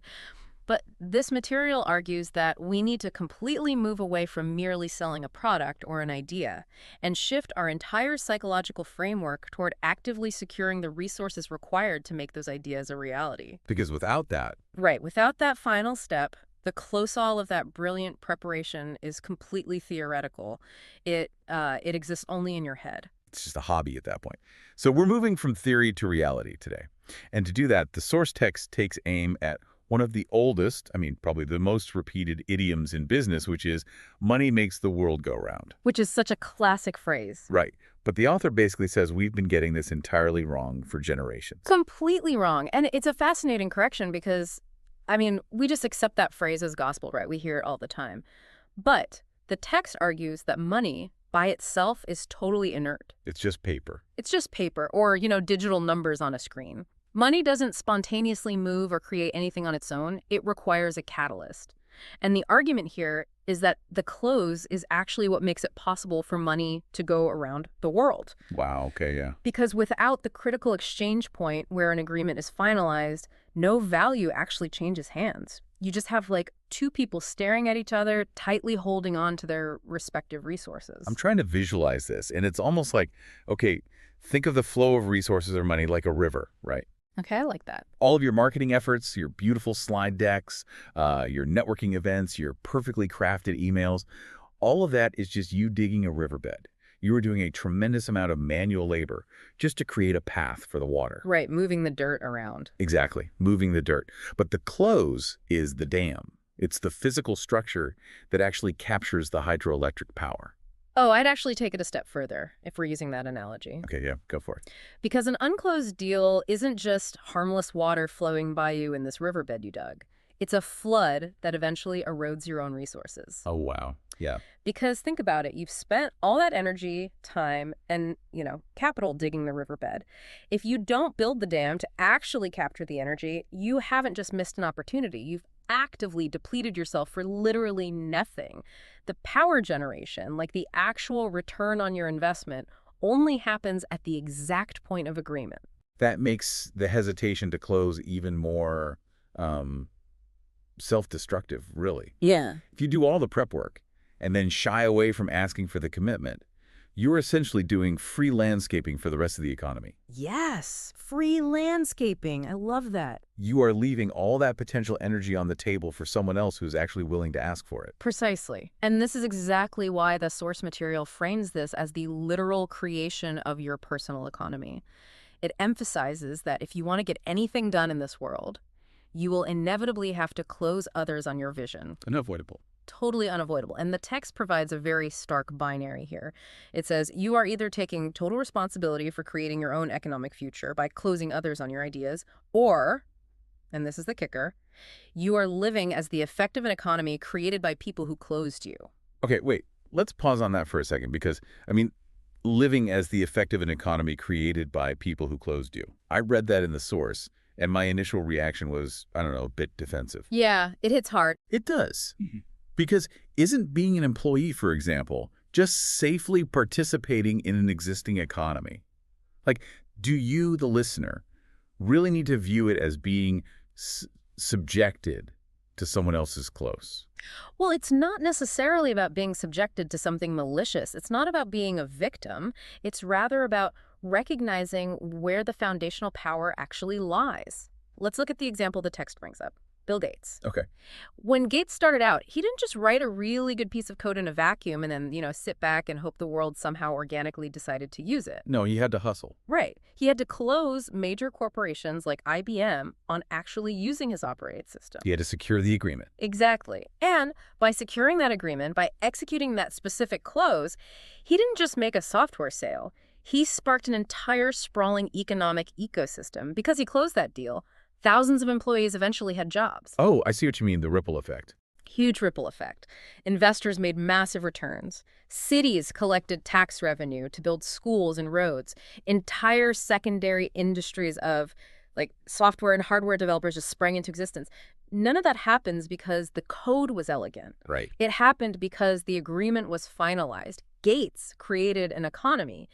So everyone else who participated in that ecosystem, whether they were a high-level executive or just a mailroom clerk, they were operating within the economic reality that his initial close generated. That is fascinating. So if we scale that down to, say, the listener's daily life, the audit becomes incredibly personal. Yeah. We basically got to look at our day-to-day interactions and ask ourselves, am I the architect here or am I the tenant? Exactly. Architect or tenant. Because when you walk into your boss's office and successfully negotiate a salary increase, you're fundamentally altering and building your personal economy. Or, when you convince your team to adopt a new workflow, you are building your economy. Yes. And if you never make those requests, if you never ask for the commitment, you are just passively accepting whatever terms are dictated to you by those who did have the courage to close. You're just living in their house. Right. And so the overarching takeaway here for the listener is really about extreme ownership. The text is urging the reader to view every single request for a commitment, no matter how tiny it seems, as the fundamental building block of their reality. It really reframes the whole concept of selling. It does. The close isn't this aggressive, sleazy act of extracting money from some unsuspecting victim. It is the specific, necessary mechanism that allows an exchange of value to occur so that an economy can begin to exist in the first place. But, okay, that raises a massive logistical problem for me. Okay, what's that? If the goal is to build an economy and not just, rob a bank, you can't just close someone once and run away. Right. A one-time extraction doesn't build a self-sustaining ecosystem. It just builds a transaction. Right, a very short-lived one. Yeah. So if I'm going to create a reality where resources continuously flow toward my ideas, I need the people I'm closing to actually want to participate again and again. Which is the hardest part of the equation, without a doubt. And it's exactly where the source material introduces a concept that completely redefines how we should view the aftermath of a sale. It forces us to look past the handshake and deeply examine the psychological state of the buyer the moment they walk out the door. And this is the winner's exchange, right? Exactly. The text calls this the winner's exchange. I am fascinated by this idea, but I really have to admit, when I was reading the source material, it initially sounded a little bit like a fairy tale. How so? Well, the text says the winner's exchange happens when a person agrees to a close, hands over their resources, and walks away feeling that what they received is worth significantly more than what they gave up. It says the transaction must feel emotionally and practically lopsided in the buyer's favor. It does say that, yes. Lopsided in their favor. But, if the exchange is heavily lopsided in their favor, how am I not just running a charity? How does a business survive, let alone thrive, if the customer is always taking more value than they are paying for? Isn't business supposed to be, an equal trade? That is the exact friction point most people hit when they read this chapter. It's completely understandable because we are deeply conditioned to view transactions as perfectly balanced scales. I give you $20, you give me $20 worth of goods. And fair's fair. Right. But the text is exploring the difference between the objective cost of delivery and the subjective perception of value. Okay, break that down for me. Objective versus subjective. Sure. So when the text says the exchange must feel lopsided, it's talking about the buyer's internal valuation, not your accounting ledger. Ah, Let's say you sell a piece of software. It might cost you $0 additional dollars to replicate that software for a new user. Your profit margin might be massive on paper, but if that software saves the buyer 40 hours of manual labor a week, their perception is that they have acquired something vastly more valuable than the, say, $100 they handed over. oh, I see. They feel protected, they feel like they won the negotiation, even if you are highly, highly profitable. So it's not about taking a loss financially. It's about engineering a feeling of victory for the buyer. Exactly, a feeling of victory. And human behavioral psychology is very predictable here. Think Yeah. about it. When we feel like we've won, when we feel we've discovered this lopsided advantage, we don't just quietly enjoy it. No, we brag about it. Right. We return to the source of that victory, and more importantly, we become evangelists for it. We tell our friends, we tell our colleagues, we actively recruit other people into your economy because we want them to experience that exact same victory. That is how a business becomes truly self-sustaining. Yes, it does the marketing for you. That makes perfect sense. And, the text provides a really visceral example of what happens when a business completely ignores this psychological requirement.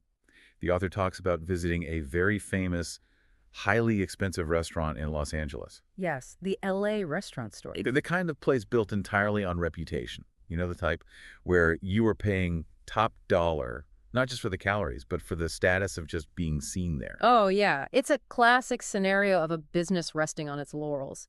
The author notes that despite the really high prices and the fame of the place, when the food arrived, the presentation was sloppy. It just lacked care. Yeah, they were phoning it in. Totally phoning it in. It was immediately obvious that the ownership was taking their status for granted. They were essentially relying on their past reputation to justify the current price tag rather than actively engineering a winner's exchange in that specific moment for that specific customer. And the result was that the author looked around this massive dining room and realized a significant number of the tables were completely empty. Now, my first instinct, and I guarantee you this is what the restaurant manager was telling the owner, would be to blame the macroeconomy. Oh, without a doubt. Right, like, oh, inflation is high. People just aren't spending money on luxury dining right now. It's a tough market. It is the ultimate comforting lie for a failing business. It absolves the business owner of all responsibility. It's the market's fault, not mine. But the text aggressively refutes that excuse. I love how blunt the author is about this. Oh, very blunt. Because the author points out a devastating truth. The macroeconomy did not keep him from walking through the doors of that restaurant that day. He was there. He was literally sitting at the table. He had the discretionary income to spend, and he was actively trying to give it to them. The economy got him in the door. But the failure of the restaurant to deliver the winner's exchange is what guaranteed he would never come back. Exactly. The transaction wasn't lopsided in his favor. In fact, it was lopsided against him. He paid a premium price for a substandard, careless experience. He left feeling slighted. And here is the truly dangerous part for that business. Or any business, really. What's that? He didn't throw a tantrum. He didn't flip the table and scream at the waiter and demand a refund. Right, he just quietly paid the bill. He quietly paid the bill, walked out, and internally decided to take his personal economy elsewhere forever. That is the silent defection that kills businesses. Wow, the silent defection. Yeah, because when the macroeconomy actually does get tough, the winner's exchange is your only real defense mechanism. If your customers feel like they are barely getting what they pay for during the good times, they will abandon you instantly when their own budgets tighten. They'll drop you without a second thought. Exactly. But if they feel like interacting with you is a massive win, you become an essential resource, not just some discretionary expense they can cut. So the real audit for the listener here isn't just, am I asking for the close? It's looking at the aftermath of the close. If you are, say, a freelancer handing over a finished project, or even an employee submitting a weekly report to a manager, you have to ask yourself, does the person reviewing this feel like they got an absolute steal? That's the question. It's an incredibly high bar. You don't just want the invoice to be paid, you want the client to feel energized and victorious because of the value you provided. You really have to obsess over post-close satisfaction, but, this is exactly where we see the most dangerous knee-jerk reaction in business. What do you mean? Well, if I tell you that your ultimate goal is to make the buyer feel like they're getting a steal, what is the fastest, easiest way that most people try to accomplish that? Oh, lower the price. Huh. Slashing prices is the universal panic button. I mean, if a prospect is hesitating, or if I feel like they aren't seeing the value in my pitch, my immediate instinct is to say, hey, what if I knock 20% off? Right. You assume it fixes the problem. Yeah. I assume that if I make it cheaper, the scale automatically tips in their favor and they feel like a winner. It's a completely understandable instinct, but the source material completely dismantles it. And this leads us to what might be the most counterintuitive argument in the entire text, which is the assertion that price is a myth. That is a very bold statement. It is. I mean, calling price a myth seems slightly absurd when we live in a world where everyone is supposedly price shopping for everything, constantly scrolling Amazon listings to find the absolute cheapest option. It sounds totally absurd until you dig into the actual cognitive mechanics of decision-making. The text argues that we place a vastly disproportionate amount of importance on price during negotiations. Yes, obviously the literal number exists, but a lower price is rarely the actual mechanism that generates a winner's exchange. Why not, though? If I save money, shouldn't I be happy? Because you are assuming the buyer's primary motivation is hoarding cash. Isn't it? No. Human psychology is much more complex than that. Buyers are infinitely more concerned with avoiding the feeling of making a mistake. Oh, interesting. The psychological weight of the fear of loss, the anxiety of buying something that doesn't work, that doesn't fit, that doesn't actually solve their specific problem, is incredibly heavy. It is so much heavier than the desire to save a few dollars. Yeah. If you slash your price, but the buyer still secretly fears the product is going to be a headache to use, they still won't feel like a winner. They'll just feel like they bought a cheap headache. Exactly. They bought a cheap headache. To prove this, the text points to the rise of Zappos, the online shoe retailer. And I think we really have to transport ourselves back to the early 2000s to understand the brilliance of this case study. Oh, definitely. Because buying shoes online today is totally normal. Everyone does it. But back then, it was highly unnatural. It was a massive behavioral hurdle. I mean, Yeah. think about it. Shoes are inherently tactile. You need to know how they fit, how they feel, if they pinch your toes, if the arch support is in the wrong spot. Exactly. It was a huge risk to buy them sight unseen. And the text points out that Zappos did not win the market by having the absolute cheapest shoes on the internet. They were not a discount bin. They didn't race to the bottom on price at all. No, they didn't. Instead, they offered free shipping on the purchase and, crucial to this point, free shipping on the returns. Which was revolutionary. And it forces us to ask, what was Zappos actually selling? Because it wasn't really shoes. What was it then? They were selling the complete, total removal of risk. Someone at that company clearly understood that price wasn't the real objection. The reason people hesitated to click buy wasn't that the sneakers cost $50 instead of $40.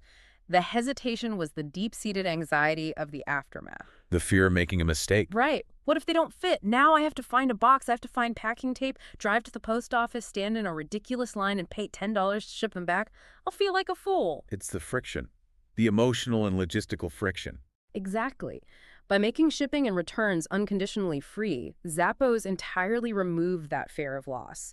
They took all the risk onto their own shoulders. The buyer felt completely protected. And that is how they engineered a massive winner's exchange.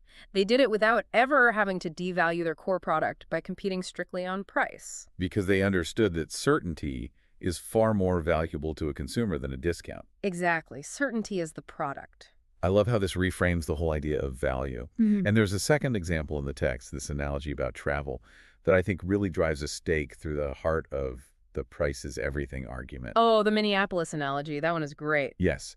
Okay, so imagine you live in Minneapolis. It is the dead of January. You are trudging through snow. It is freezing cold. The wind is howling. And you desperately want to take a trip to Phoenix, Arizona to see your family and just soak in some sun. Right. You have a very specific goal. Warmth, family, escape from the bitter cold. Exactly. So you go online and start looking at flights to Phoenix. But as you are searching, an ad pops up. You find a flight to Philadelphia that is currently priced at a quarter of the cost of the flight to Phoenix. A huge discount. It is an unbelievable rock-bottom deal. But here's the question. Does the average person reroute their entire vacation, abandon their family in Arizona, and fly to Philadelphia in January just because the ticket was cheaper? It's a laughable concept when you frame it that way. Obviously not. It is, because you want the Arizona weather. Yeah. You want the specific result you originally set out to achieve. As the text humorously notes, The only way you actually take that flight to Philly is if you secretly hate your family, and Philadelphia somehow fulfills a different internal goal for you. Right. The overarching point is that the price tag does not dictate the goal. The specific fit, the desired result, the ultimate experience, that is what is driving the buyer's decision. Which means the practical takeaway here for the listener is incredibly urgent and actionable. What should they do? You have to stop defaulting to discounts when you face resistance, period. When you are in a negotiation and the prospect hesitates or they say, let me think about it, do not immediately panic and slash your price. Doing so is just an admission that you don't actually understand what they are trying to achieve. You have to act like a diagnostician instead. You really do. You have to map out and isolate every single non-price objection that might be swirling in their head. Are they worried about the implementation timeline? Are they anxious about whether you will actually pick up the phone and support them after the contract is signed? Yeah, do they secretly harbor doubts that your methodology will even work for their specific industry? Exactly. It's about unearthing the hidden fears. You achieve the winner's exchange by providing overwhelming certainty regarding those specific fears. When you can look a prospect in the eye and guarantee that you will hold their hand through the implementation, you are creating massive value. You are protecting them. Yes, protecting them. And buyers will gladly pay a premium price if they feel their risk has been entirely neutralized. Okay, I am totally on board with the psychology of this. It makes a ton of sense. But I have a major bone to pick with the source material here, or at least there's a glaring contradiction that I think we need to address. Okay, lay it on me. If we accept that price is a myth, right, and that consumers are primarily driven by value, risk removal, and experience, how on earth do we explain the existence of massive discount empires? I mean, look at Walmart. Yes, the ultimate counterargument. It really is, because Walmart literally built one of the largest global empires in human history on the explicit promise of always low prices. Yeah. Their entire corporate identity is built on the very thing the text claims is a myth. Right. They don't offer white glove service. They don't remove all friction from your life. They just offer the absolute cheapest toaster. So how does that possibly fit into a framework where price doesn't matter? It's a brilliant paradox, and the text actually leans right into it to prove its point. It doesn't ignore Walmart. It unpacks the nuance of why Walmart works while thousands of their copycats go bankrupt trying to do the exact same thing. Okay, why do they work then? The author acknowledges that Walmart successfully closed the world on the idea of the lowest price. But the trap is thinking that the price tag is the only variable in that equation. What do you mean? If they're winning on price, isn't price the variable? It's the bait, but it's not the entirety of the exchange. Businesses fail when they look at Walmart and say, okay, we just need to sell things cheaper. But they fail because they do not understand the brutal, specific trade-offs required to actually engineer that specific type of winner's exchange. Walmart works because it is an entirely balanced ecosystem of sacrifice. Okay, balanced ecosystem of sacrifice. Expand on that. That's a great phrase. Well, the text forces us to look at who is actually defining the value. The true lesson is that a management team cannot sit in a boardroom and simply declare our winner's exchange is going to be the lowest price without adjusting every other metric in the company. Right. Only the customer can define what a win feels like. So let's look at the actual physical experience of shopping at a Walmart, as described in the source.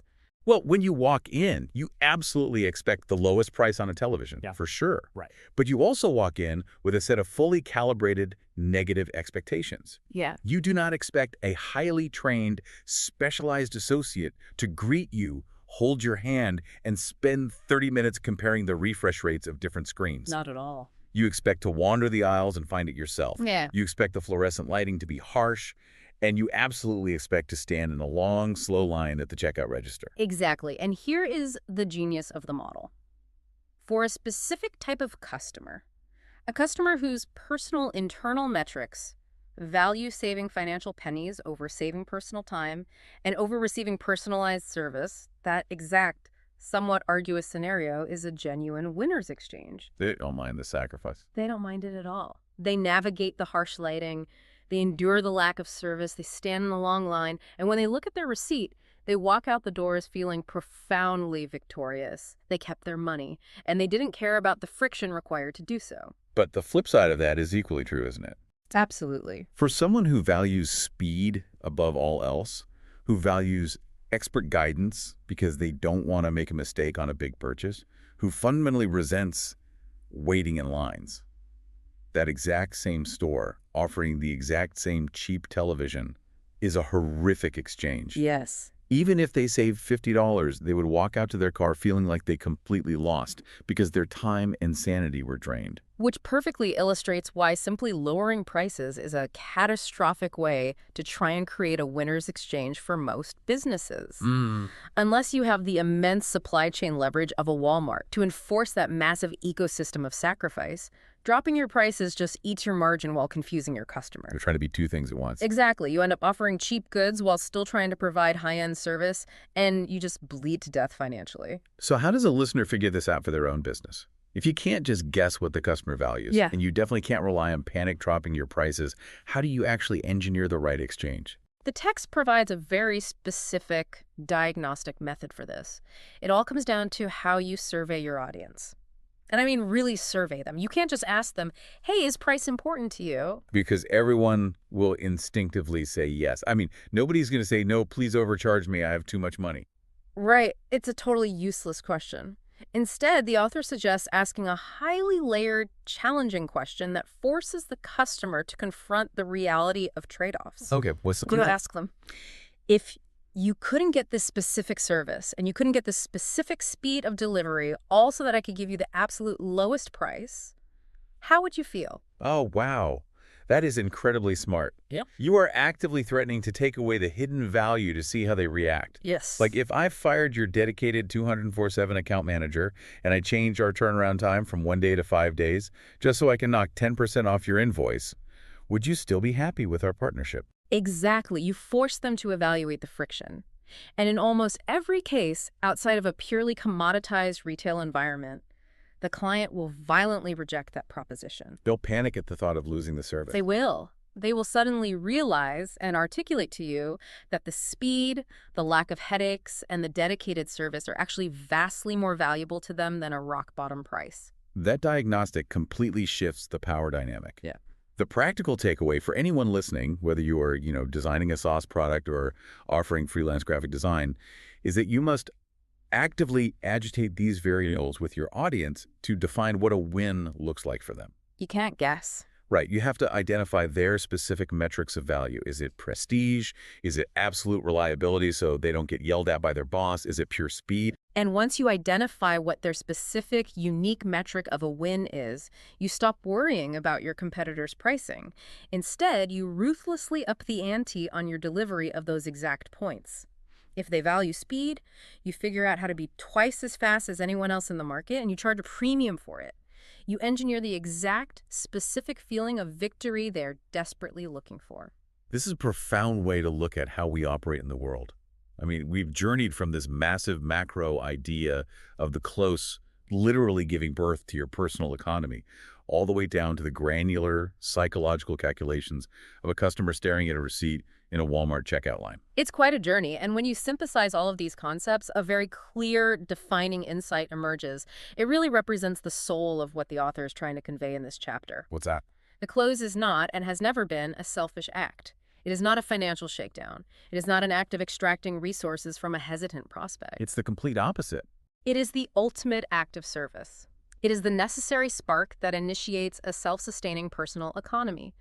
By looking past the superficial, comforting illusion of price, and by choosing to obsessively engineer a winner's exchange, a scenario where the customer's deeply held, carefully surveyed values are met so profoundly that they feel like they've won the lottery, you accomplish something far greater than a simple sale. You aren't just securing a single isolated transaction.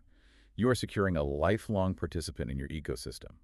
You are building a world where people actively desire to exchange their hard-earned value with you over and over again because they know they are safe.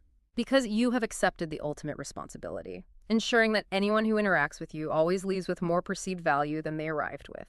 That is the essence of taking control of your economic reality. Now, for you listening, understanding how to architect this perfect winner's exchange and build your own economy is incredibly empowering.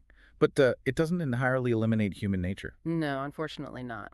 You might be wondering what exactly you're supposed to do when, despite all this perfect engineering and perfect value creation, your prospect still freezes up in pure panic at the exact moment of decision. Because, let's be honest, It happens to the best of us. It does. So next time, we'll dive into the critical make-break point and uncover the invisible psychology of why buyers and sellers sabotage themselves right before saying yes. It's a fascinating phenomenon. Until then, I'd encourage you to reflect on your own experiences as a consumer. Ask yourself this. When was the last time you bought something, handed over your money, and genuinely felt like you had somehow taken advantage of the seller because the value you received was so absurdly high? And more importantly, how can you completely reverse engineer that exact emotional state for the people you're trying to close tomorrow? So what if I told you that being, the absolute best at your craft, having the most brilliant presentation deck, and just being universally loved by your prospects creates absolutely zero real value in the world? Right, which is a wild thing to say. It is. Yeah. But it creates zero value until, well, one specific highly uncomfortable moment actually occurs. Yeah, and it is a jarring realization, especially for anyone who has ever poured their soul into building a product or like crafting a pitch. Oh, for sure. We all do it. We completely convince ourselves that the preparation, the relationship building, the sharing of the grand idea, that all of that is doing business.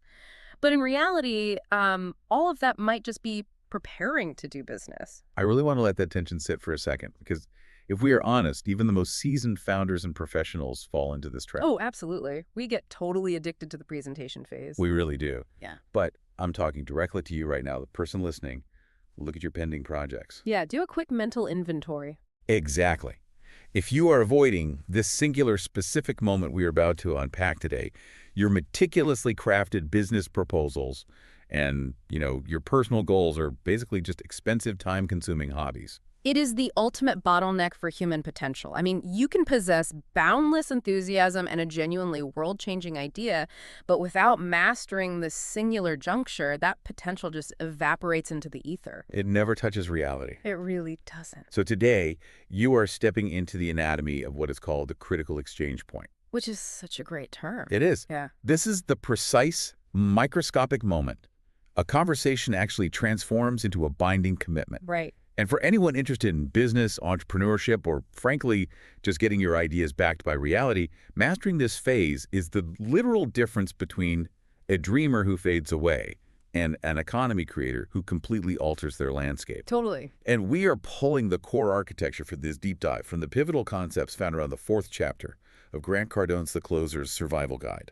Yeah, and what completely reframes the landscape here is the stark separation between the act of selling and the act of closing. Which people think are the same thing. Right. We are universally conditioned to think that selling is the entire job.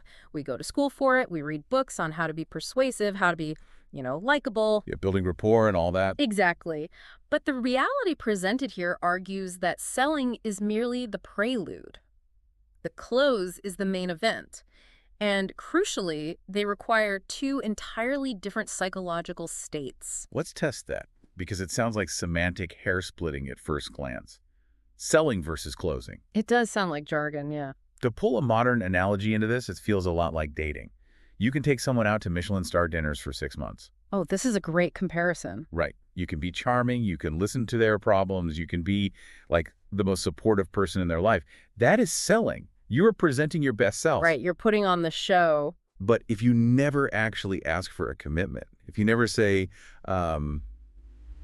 where's this going? Are we exclusive? You are basically just a very generous friend buying meals. Yeah, you haven't changed the fundamental structure of the relationship at all. Exactly. That is a phenomenal parallel, and it maps perfectly to the biological response we have to these situations. How so? Well, when you are taking that person to dinner or, when you are giving a slick PowerPoint presentation to a client, your brain is bathed in dopamine. Oh, sure.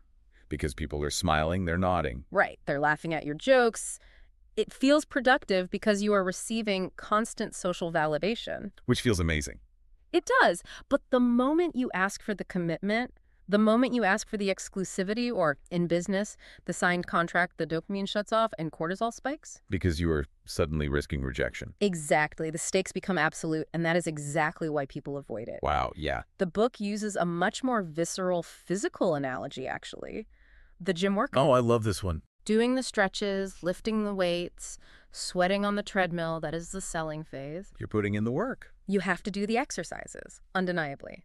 But if you stop going to the gym just before your body actually adapts, or, if you just go through the motions for years without ever actually losing the weight or building the muscle tone, the workout had no real lasting value. You just generated a lot of heat and sweat. Exactly. Wait, I shouldn't say exactly. I should say it's worse than that. You generated heat, sweat, and a completely false sense of accomplishment. Oh, wow. Yeah. Because the actual physical changes to your body, the tangible results, that is the exchange. That is the close. Right. Until you receive the physical benefits, the act of working out was just an activity you engaged in with the hope of an eventual result. You basically quit before you closed yourself on the improvement. Which totally shatters how corporate culture operates today, if you think about it. Oh, entirely. We are taught to praise the effort. You walk out of a boardroom, the client claps, and your manager says, wow, you really nailed that pitch. They absolutely loved our Oh, excellence. high fives all around. Right. But if there is no physical exchange, no money wired, no signatures on a master services agreement, no concrete transfer of resources, no actual value has been created in the marketplace. None. And this forces a very uncomfortable reevaluation of what we consider being of service. Yeah, because people want to feel helpful. They do, and a lot of people hide behind the defense of, well, I educated the client, I gave them value by teaching them about their problem. I hear that all the time. But education without a transfer of resources isn't creating market value.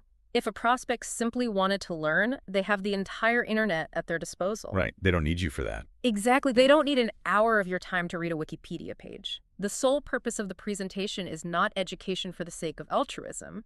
It is to create overwhelming desire and urgency for the close. But let me push back on that a bit, just to play devil's advocate. Go for it. What about the trust factor? If I pitch a brilliant, holistic marketing strategy to a prospect and I give them a ton of free insights, even if they don't hire me today, haven't I planted a seed? Okay, I see where you're going. Haven't I expanded their mind and built a bridge for the future? You've built a bridge, sure, but you've left them standing on the wrong side of the river. Oof. The harsh reality here is that no matter how enlightening your presentation is, the client cannot actually use your product, your service, or your execution to tangibly change their life until they take ownership of it. Right, until they actually cross that bridge. Exactly. You might have shown them the promised land, but by failing to secure the close, you haven't given them the ticket to enter. That makes a lot of sense. You've essentially left them stranded with a heightened awareness of their problem, but without your solution in their hands. Okay, that is a heavy paradigm shift. Yeah. Because it means we have to stop grading our days on how nice our interactions were. Oh, excellent. We all know that feeling of leaving a meeting where the coffee was great, everyone bonded over a shared hobby, and you leave thinking you made a fantastic connection. Right. But the word nice is actually dissected in this context. If you look at the Latin root of the word nice, nescius, it literally means ignorant or unaware. Wait, really? Ignorant? Yes. So if your primary objective in a professional setting is merely to be nice and to be liked, you are entirely missing the architecture of business. You are being ignorant of the true goal. That is fascinating. A customer appreciates politeness, certainly, but there absolutely must be a commitment to transfer resources for real transformational value to occur. So for you listening, this requires a fundamental rewiring of your professional operating system. It's a huge shift. It is. When you step into a room to ask for a raise or pitch a startup or sell software, your charisma and your data are just the warm-up act. Just the stretching before the workout. Right. If you don't cross that critical exchange point, you have done nothing of exchangeable value. Which leads us to the mechanics of what happens when that exchange actually fires. Yes. There's this concept called the winner's exchange. Let's get into that. So this is where the psychology of commerce gets incredibly nuanced. Most people view a transaction as a zero-sum game, right? Like a mathematical equalizer. Right, like I give you $5, you give me a $5 coffee, we are perfectly even. Exactly. But the winner's exchange theorizes that a true close only happens when the person relinquishing their resources feels that what they just acquired is worth more than what they give up. So it's an asymmetry of perceived value. Precisely. They have to feel like they won. And if they feel like a winner, that is the bedrock of repeat business and brand loyalty. But here's the massive, dangerous myth that bankrupts companies every single day. The myth of price. Oh, yes. This is the trap. When we hear that the customer has to feel like they won, the amateur instinct is to immediately slash the price. Like, oh, I'll give them a 50% discount. then they'll feel like a winner. Which is just a race to the bottom. Total race to the bottom. Relying on price to create a winner's exchange is actually an admission of defeat. It means you haven't found the real emotional driver behind the purchase. There is a brilliant analogy for this from the text, the Phoenix versus Philadelphia scenario. I love this one. Walk us through it. Let's say you live in Minneapolis. It is the dead of January, minus 20 degrees, the sky is gray, and you are just miserable. That sounds awful. Right. You want to take a vacation to Phoenix, Arizona. You want the sun, the golf courses, the warmth. You're looking for emotional relief from the winter. Right. Now, you go online to book your flight, and a pop-up tells you that you can fly to Philadelphia for 1/4 the cost of the ticket to Phoenix. A massive discount. Huge. It is a crazy deal. So do you buy the ticket to Philly instead? I mean, the only way you reroute your winter escape to Philadelphia is if you have some bizarre masochistic streak or, your family lives there and that overrides the weather. But generally, absolutely not. Because the drastically cheaper price is completely irrelevant. Exact. The value you are exchanging your money for isn't the mechanical act of sitting in an aluminum tube flying through the sky. You are exchanging money for the warm weather. You are buying an escape from depression. Right. And if Philadelphia doesn't offer that, a cheaper ticket is utterly worthless. That perfectly illustrates how price is a secondary or even tertiary consideration when the core problem is accurately identified. Yeah. Look at a modern juggernaut like Zappos, right? When they launched, they were selling shoes online, which is a product you inherently need to try on. Right, which seems crazy for the internet at the time. They didn't disrupt the market by offering the absolute cheapest shoes. I mean, if you want cheap plastic shoes, you go to a discount bin at a big box store. So how do they create a winner's exchange without racing to the bottom on price? By identifying the hidden psychological tax their customers were paying. Which was what? They realized the barrier to entry wasn't the dollar amount on the shoe. It was the paralyzing fear of making a mistake. Oh, sure. It's the anxiety of ordering a size 9, discovering it pinches your heel, and then having to navigate a labyrinthine return policy, find a box, and pay for return shipping. That is the worst feeling. Right. That fear was the friction.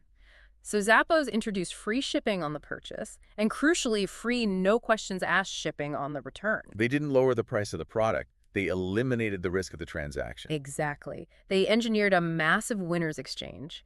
The win for the buyer wasn't saving $10 on sneakers. Right. The win was the psychological safety of knowing they couldn't screw up the purchase.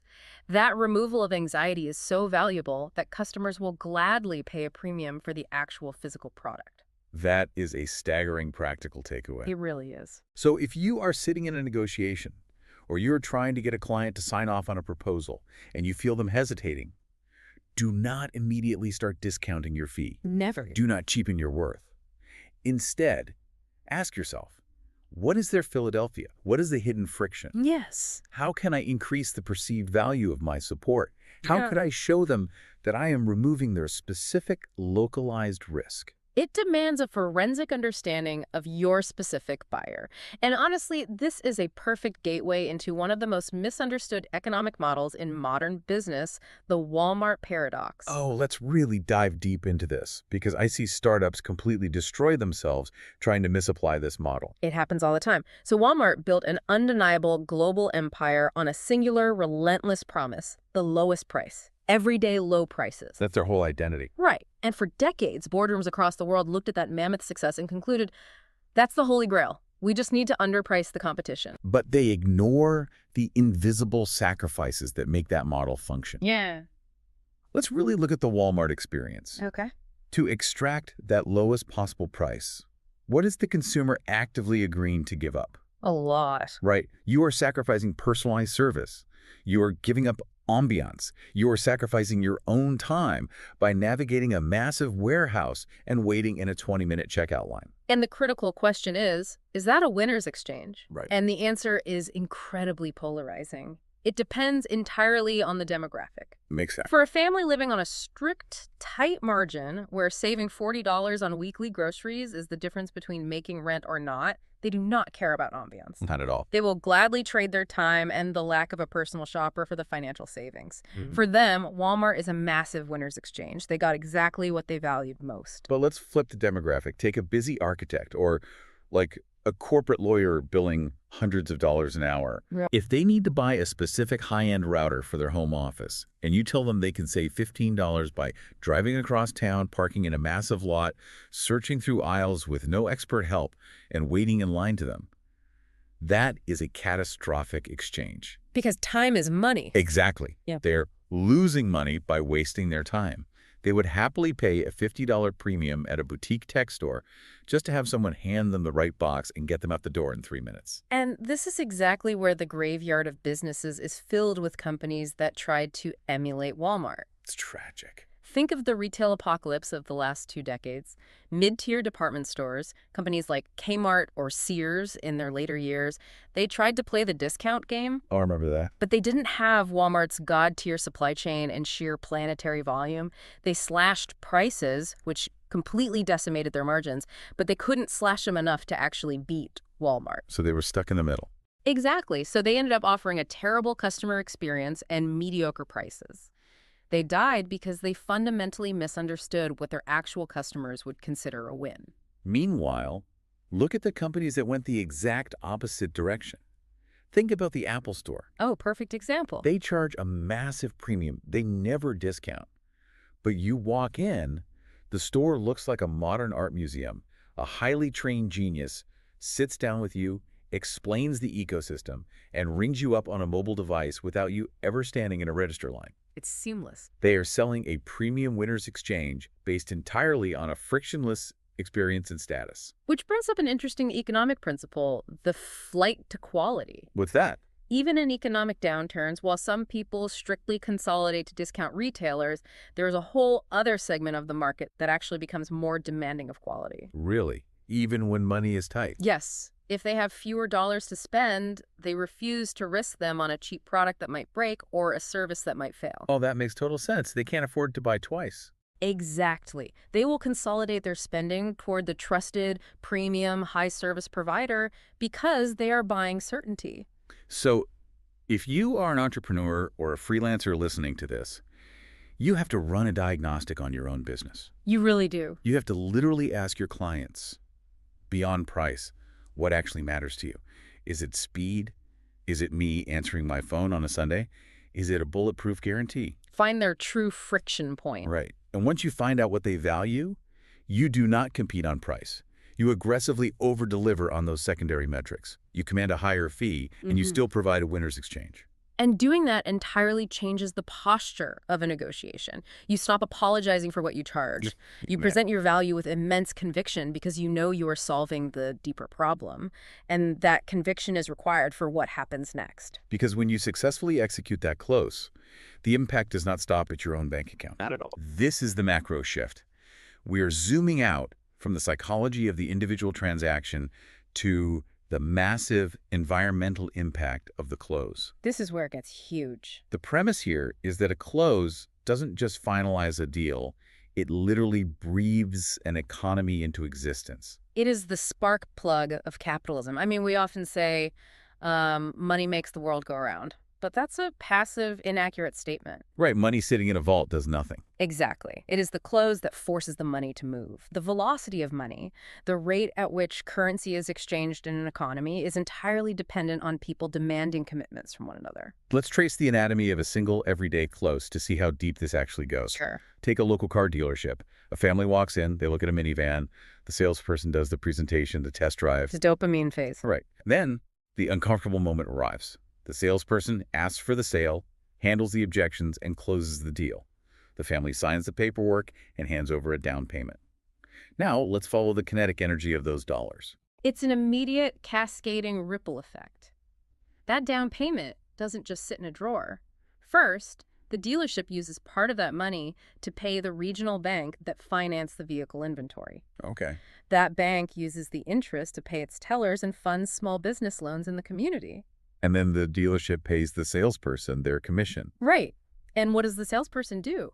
They leave work, they stop at the local grocery store, they buy food, paying the wages of the cashier and the farmers who grew the produce. Kind of keeps going. They pay their local property taxes, which funds the elementary school down the street and keeps the fire department running. And the dealership also has to pay state sales tax on the vehicle, which paves the highway the minivan is going to drive on. The Exactly. dealer buys ad space on the local radio station, which keeps the radio host and the sound engineers employed.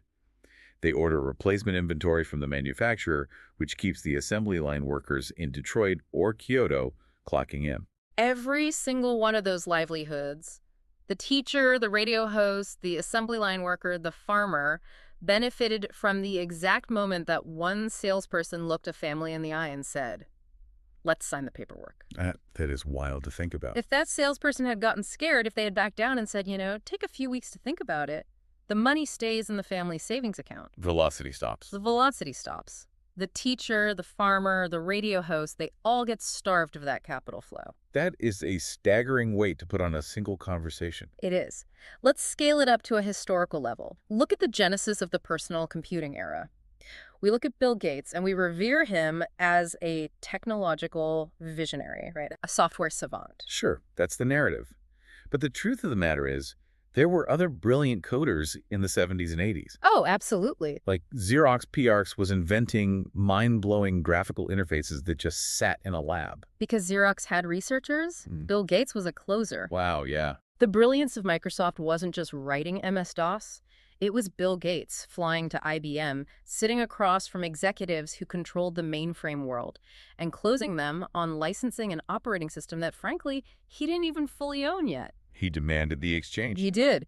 He closed the hardware makers on standardizing his software, and then he closed the global public on the necessity of having a computer on every single desk. He didn't build it and passively wait for people to recognize its genius. Not at all. He forced the market to commit. And by doing so, he didn't just build wealth for himself. He created a literal global economy. He created tens of thousands of direct jobs. And millions of secondary jobs for IT professionals, software developers, and hardware manufacturers. Entire nations' GDPs were altered because one man was relentlessly committed to closing the deal. It's incredible. The sheer scale of the economy he birthed was directly tethered to his willingness to execute the critical exchange point. So, to the listener, I really want you to internalize the moral imperative of this. It is a moral imperative. If you believe your product helps people, if you believe your startup will create jobs, or if you believe your art adds beauty to the world, your reluctance to close is fundamentally selfish. It is an act of withholding. Yes. When you push through the discomfort and close a deal, you are generating economic flow. If you refuse to take responsibility for closing others on your vision, you completely surrender your agency. Right, and you will spend the rest of your life living inside an economy dictated and created by someone who had the courage to close you. Man, that is powerful. It is the ultimate binary of the professional world. You are either the architect of the exchange or you are the raw material for someone else's. But recognizing this responsibility brings up a massive psychological barrier. Of course it does. Because if the stakes are this high and the macroeconomic ripples are this vast, the pressure at the moment of the close becomes terrifying. Which is exactly why we need to unpack the final and really most internal mechanism of this process. The concept of NO versus NO, and the neuroscience behind proactive versus reactive learning. Let's get into it. So the book uses a very stark metaphor here. Closing the door. Okay. When you are guiding a prospect to a decision, your job is to get them to metaphorically walk through a threshold and shut the door behind both of you. You are ending the agonizing limbo of maybe, or let me think about it, or we'll get back to you. You are forcing a resolution. Yes. But standing at that door, asking someone to walk through it, triggers a massive biological alarm system in the salesperson if they are unprepared. And that is where the linguistic breakdown of the word KNOW comes into play. KNOW. Right. It is suggested that the K stands for knowledge and the W stands for wisdom. Okay. If you approach that critical exchange point and you strip away the knowledge of human behavior and the wisdom of experience, you are left with just NO. No deal, no money, no impact. Exactly. You generate rejection because you radiate uncertainty. The prospect's mirror neurons pick up on your anxiety, they lose trust in the winner's exchange, and they back out. Let's ground this in a really powerful narrative from the source material. It's the story of a salesman referred to as the king. Oh, this is such a good cautionary tale about the illusion of experience. The author recounts his early days observing the supposed top performer in the office. This guy was the alpha. Right. He had been on the sales floor for 12 straight years. Over a decade. In any industry, You would assume a 12-year veteran operates with the precision of a surgeon. You'd think he's completely untouchable. But the reality was a disaster. Despite 12 years of reps, the king lived in a state of perpetual anxiety. He couldn't accurately forecast his own income from month to month. That's crazy for a veteran. Right. He blamed external variables, the macroeconomic climate, the quality of the leads, the management. And the most damning statistic was that in his 144th month on the job, he actually closed fewer deals than he did in his very first month. I have to pause and really interrogate that because it violates our basic understanding of how careers work. It does. How is it mathematically or psychologically possible that a professional with 12 years of muscle memory is performing worse than a rookie? Does experience literally count for nothing? Experience counts for nothing if it is purely reactive. And this is the absolute crux of the issue. The king relied exclusively on the school of hard knocks. He practiced reactive learning. Meaning he only learned when he was actively bleeding. Exactly. Reactive learning is stepping into the high-stakes environment, pitching the client, getting hit with a complex objection about price or timing, freezing up, losing the deal, and then walking to your car thinking, man, I should have said X. You are trying to build the airplane while it is in a nosedive. Precisely. Let's bring in a different industry to see how insane that approach actually is. Imagine an airline pilot. Okay, good comparison. Commercial pilots do not learn how to handle a dual-engine failure by waiting for it to happen at 30,000 feet with 200 passengers in the back, and then just improvising based on their experience of flying on sunny days. Right, if they did, they'd crash. Exactly. They spend hundreds of hours in a hyper-realistic flight simulator. They intentionally trigger every catastrophic scenario, fires, hydraulic failures, microbursts, and they drill the exact sequence of buttons and levers until the response is pure unconscious muscle memory. That is proactive learning. That is the pursuit of the K and the W. Yes. The pilot builds myelin around the neural pathways in their brain in a safe environment so that when the alarm bells ring in reality, the amygdala, the fear center of the brain, doesn't hijack their prefrontal cortex. They don't panic, they execute. But the average professional treats their career like they're just winging it at 30,000 feet. We all do it. We walk into a massive negotiation for our startup Series A funding. The venture capitalist hits us with a brutal question about our churn rate, and we stand there stammering, sweating, trying to invent a brilliant answer on the spot. And the anxiety you feel in that boardroom, the sweating palms and the racing heart, is not a personality flaw. It is a biological dashboard warning light telling you that you lack proactive knowledge. You haven't simulated the emergency. Right. Professionals, whether they're actors rehearsing lines, military special operators doing dry runs of a raid, or elite negotiators, they create an artificial environment to experience the failure and formalize the solution before the actual event. So how do you practically build a flight simulator for your daily business life? You start by treating objections as finite data, not infinite mysteries. Finite data.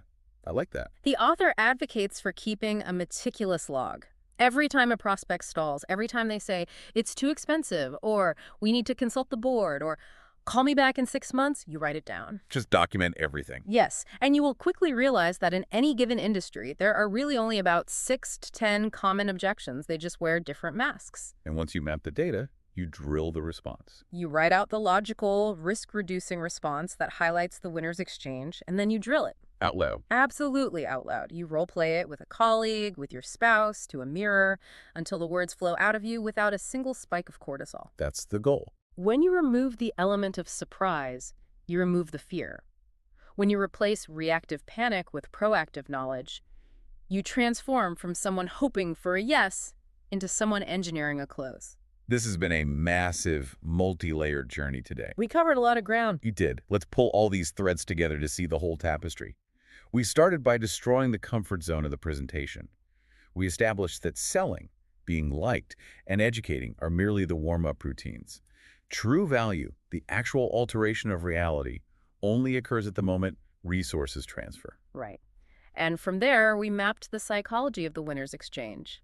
We learned that the lowest price is a myth, a race to the bottom for companies that don't understand their buyers. Exactly. True value is about identifying the prospect's hidden friction, like Zappos, eliminating the fear of returns and overwhelming that fear with certainty. Then we looked at the Walmart paradox, realizing that catering to price requires sacrificing service, and that a massive segment of the market actually wants the opposite. They're desperate for the premium, high-touch experience. Yes. We then zoomed out to the macro level, proving that a close is not a selfish extraction of wealth, but the literal creation of a localized economy. From the car salesman funding the local school district to Bill Gates standardizing global computing, the velocity of money relies on the courage of the closer. And finally, we returned to the internal battlefield of the mind. We saw the tragedy of the 12-year veteran relying on reactive learning. And we learned that the only cure for the fear of rejection is proactive, simulated practice. Right. We have to earn the K and the W to eliminate the NO. So well said. And if we synthesize every concept, every analogy, and every psychological mechanism we've explored today, the undeniable insight that forms the absolute soul of this subject is this. Dreams do not require dreamers. They require closers. Wow. The ultimate unforgiving metric of value in the world is action. Your brilliant ideas, your charismatic pitches, and your deep industry knowledge are potent, but they're latent. They're stored energy. It is only when you arrive at the critical exchange point, when you deliberately step into the discomfort, risk the rejection, and demand a commitment, that latent energy becomes kinetic.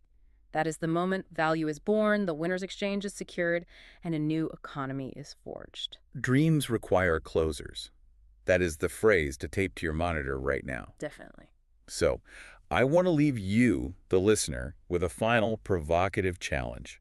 Look at the landscape of your life right now. Survey the unlaunched projects, the business leads sitting in your inbox, the raise you haven't asked for, or the creative collaboration that is just stuck in endless text messages. We all have them. How many of those are permanently frozen in the presentation phase, simply because you are passively waiting for the other side to initiate the exchange? Probably most of them. What would happen tomorrow if you woke up and realized that initiating the close isn't an act of pressure?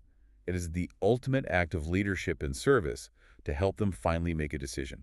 It completely reorients your identity. You stop seeing yourself as a salesperson asking for a favor, and you start operating as a professional facilitating an essential outcome. Now that you understand the underlying physics of why the critical exchange point is the engine of reality, the obvious question remains, how do you actually defend that point when the client looks you in the eye and says no? That's the real test. What are the tactical, verbal maneuvers to keep the door open when the pressure spikes? That is a whole different battlefield, but we'll save the ultimate survival tactics for the next deep dive. Keep analyzing your friction points, keep drilling your responses, and we'll see you next time. What you just listened was the beginning of a full audio, way longer, explaining every single chapter of the book. If you would like to keep listening to the end and access to the full audio, you can access it with the link down below in the description and in the pinned comment.